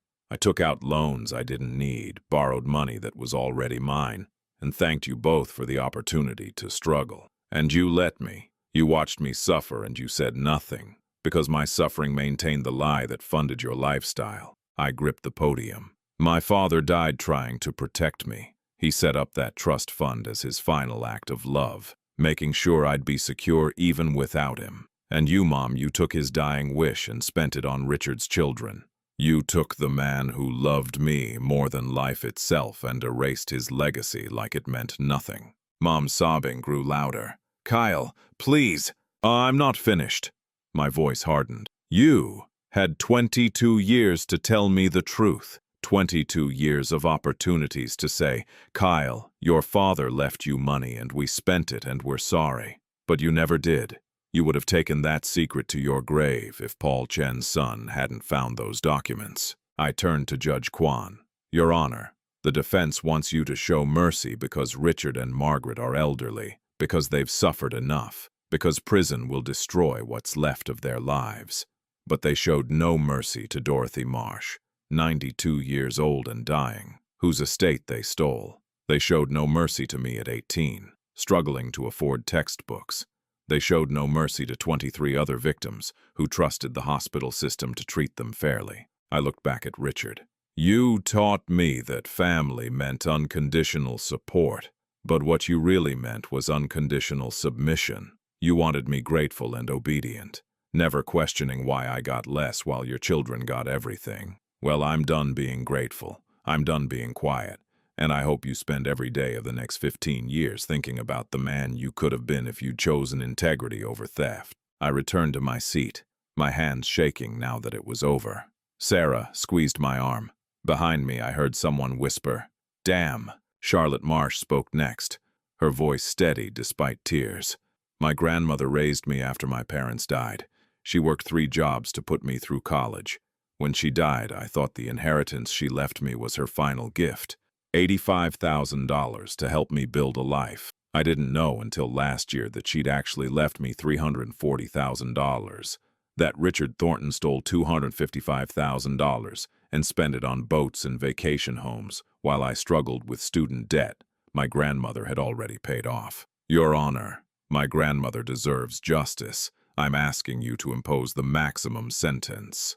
Patricia Morrison testified about her father's stolen estate. Another woman named Jennifer Ross spoke about her uncle. A man named David Kim talked about his mother. Each story the same: elderly patients, stolen estates, Richard's systematic exploitation of the dying and vulnerable. By the time they finished, even Richard's lawyer looked devastated. Judge Kwan made notes throughout, her expression unreadable. When the last victim finished, she turned to the defense table. "Does the defense wish to present any statements before sentencing?" Gregory Walsh stood. "Your Honor, Mr. Thornton wishes to address the court." Richard stood slowly, his prison jumpsuit hanging loose on his diminished frame. He faced Judge Kwan, but his voice was directed at the gallery. "I'm not going to stand here and claim I'm innocent. The jury has spoken, but I want everyone to understand that I never set out to hurt anyone. I was drowning financially, trying to care for my children, trying to build a stable home for Kyle. I made terrible decisions. I rationalized theft as borrowing. I told myself I'd fix it later, and when later never came, I told myself no one would notice." He paused, his voice breaking. "But people did notice. People were hurt. Kyle." He finally looked at me. "Kyle, I'm sorry. I know those words are inadequate, but I am truly sorry for what I took from you. Your father was a good man who deserved better than having his legacy stolen by the man who married his widow." The apology sounded genuine, but it was 22 years too late. "I know I'm going to prison. I accept that. I just want Kyle to know that despite everything, despite the lies and the theft, I did care about him. I just cared about my own children more. And that makes me a terrible stepfather, but it also makes me human. We all prioritize our own flesh and blood. I just did it in the worst possible way." He sat down. His lawyer patted his shoulder. Judge Kwan turned to my mother. "Mrs. Brennan Thornton, do you wish to speak?" Mom stood, her voice barely audible. "Your Honor, I have no excuse for what I did. I chose comfort over my son. I chose a man who made me feel secure, over honoring my first husband's memory. I helped Richard steal from dying patients because I was afraid he'd leave me if I questioned him." She turned to me, tears streaming. "Kyle, I know you'll never forgive me. I don't deserve forgiveness. But I need you to know that every day for 22 years I thought about telling you the truth. Every birthday, every Christmas, every time you called to tell me about a promotion or an achievement you'd earned despite everything we took from you, I wanted to confess. I was just too weak and too afraid." Her voice dropped to a whisper. "Your father would have been ashamed of me. I'm ashamed of me. And I'll spend every day in prison thinking about the son I betrayed and the man I disappointed. I'm sorry, Kyle. I'm so sorry." She collapsed back into her chair, sobbing. Part of me wanted to comfort her. Decades of conditioning, of being the good son who fixed problems. But a stronger part knew that her pain was earned, that sympathy now would invalidate everything I'd fought for. Judge Kwan waited for the crying to subside, then spoke in a voice that commanded absolute attention. "I've presided over financial crime cases for 15 years. I've seen embezzlement, fraud, Ponzi schemes, every type of theft humans can devise. But this case stands out not for its complexity but for its cruelty." She looked directly at Richard. "Mr. Thornton, you didn't steal from corporations or insurance companies, entities that can absorb losses. You stole from the most vulnerable people in our society. Elderly patients dying alone, a young man grieving his father. People who trusted the hospital system, trusted their family, trusted the basic human decency would protect them. And you exploited that trust systematically for 19 years. Richard's head bowed. "The defense asks for mercy based on your age and your lack of prior criminal record. But you've shown through your actions that you have no internal moral compass that prevents you from victimizing the vulnerable. Without criminal consequences, you would have continued these thefts indefinitely. That makes you dangerous, regardless of your age." Judge Kwan referred to her notes. "On count 1, theft in the first degree of Kyle Brennan's trust fund, I sentence you to 15 years in the Washington State Corrections System. On counts 2 through 12, theft from hospital patients, I sentence you to 10 years on each count to run concurrently with count 1. On counts 13 through 16, fraud, 5 years each, concurrent. On counts 17 through 19, forgery, 3 years each, concurrent. She looked up. Total sentence, 15 years, with eligibility for parole after 12 years. Additionally, you are ordered to pay $2.7 million in restitution to your victims, to be distributed according to their proven losses. All assets will be seized and liquidated to satisfy this debt. Richard's face went completely blank. 15 years. He'd be 76 when eligible for parole, if he survived that long. Judge Kwan turned to my mother. Mrs. Brennan Thornton, your role was as an accessory and co-conspirator. While you weren't the primary actor, you actively participated in identifying victims and covering up crimes. That participation warrants serious consequences. Mom was shaking violently. On count 1, accessory to theft of Kyle Brennan's trust fund, I sentence you to 8 years. On counts 2 through 6, accessory to hospital thefts, 5 years each, concurrent. Total sentence, 8 years, with eligibility for parole after 6 years. You are jointly and severally liable for the restitution ordered against Mr. Thornton. 8 years. Mom would be 68 when she got out if she didn't die in prison first. Both defendants are remanded to custody immediately. This court is adjourned. The gavel came down with devastating finality. Deputies moved to take my mother into custody. She turned to me one last time, her face a mask of grief. Kyle, please, I love you. Please don't let them take me. Please. Ma'am, you need to come with us. The female deputy was gentle but firm, taking Mom's arm. Kyle! Mom's voice rose to a scream as they led her away. Kyle, I'm your mother. You can't do this to me. Kyle! I sat perfectly still, watching her disappear through the side door. Beside me, Sarah was crying. Behind me, I heard Charlotte say quietly, "Thank you, Judge Kwan." Richard stood with more dignity, shaking his lawyer's hand before holding out his wrists for cuffs. As the deputy secured them, he looked at me one last time, not with hatred or pleading, but with something that might have been acceptance. Then he was gone too. Both of them led away to begin serving sentences that would consume the rest of their useful lives. The courtroom erupted. Reporters rushed for the exits to file stories. Victims' families hugged each other, crying with relief. Maria Santos came over to shake my hand. "Justice was served today," she said. "You should be proud of what you accomplished. Thank you for everything." James approached, his expression satisfied. "The civil case settles automatically now. Full restitution as ordered, plus the asset seizures. We'll have the money distributed within 6 months. Kyle, you did it. You actually did it." I nodded, feeling strangely detached. I'd won. Complete victory. Richard in prison for 15 years, Mom for 8. Full restitution ordered.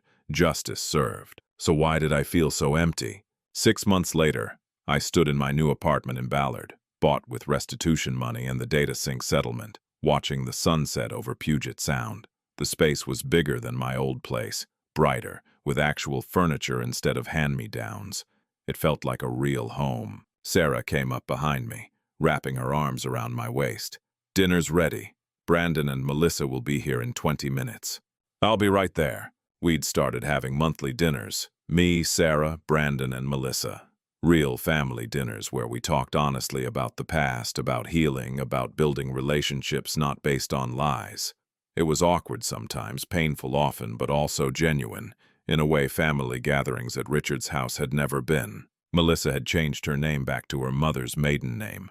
Brandon had started therapy to process the guilt of benefiting from theft. Both of them had insisted on signing over any inheritance rights, though Judge Kwan's asset seizure had left nothing to inherit anyway. "How's the new job?" Brandon asked later over pasta. "Good. Different company, same work, better people.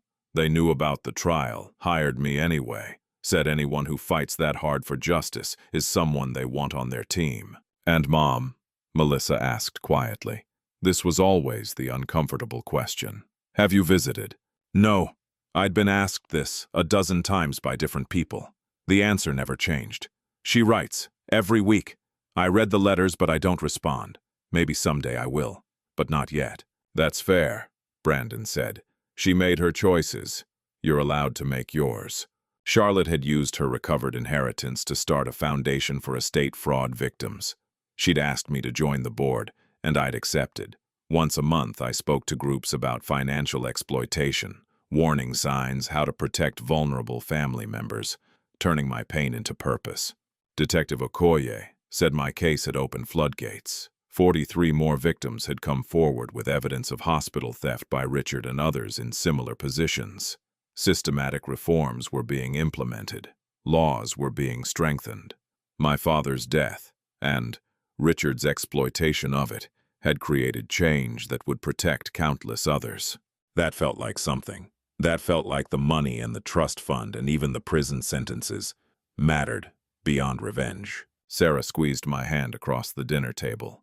We'd moved in together last month, taking the step from girlfriend-boyfriend to partners building a life. She'd stood by me through everything. The trial, the aftermath, the slow, painful process of healing. I'd asked her once why she stayed when things got so difficult. Because you're worth it, she'd said simply.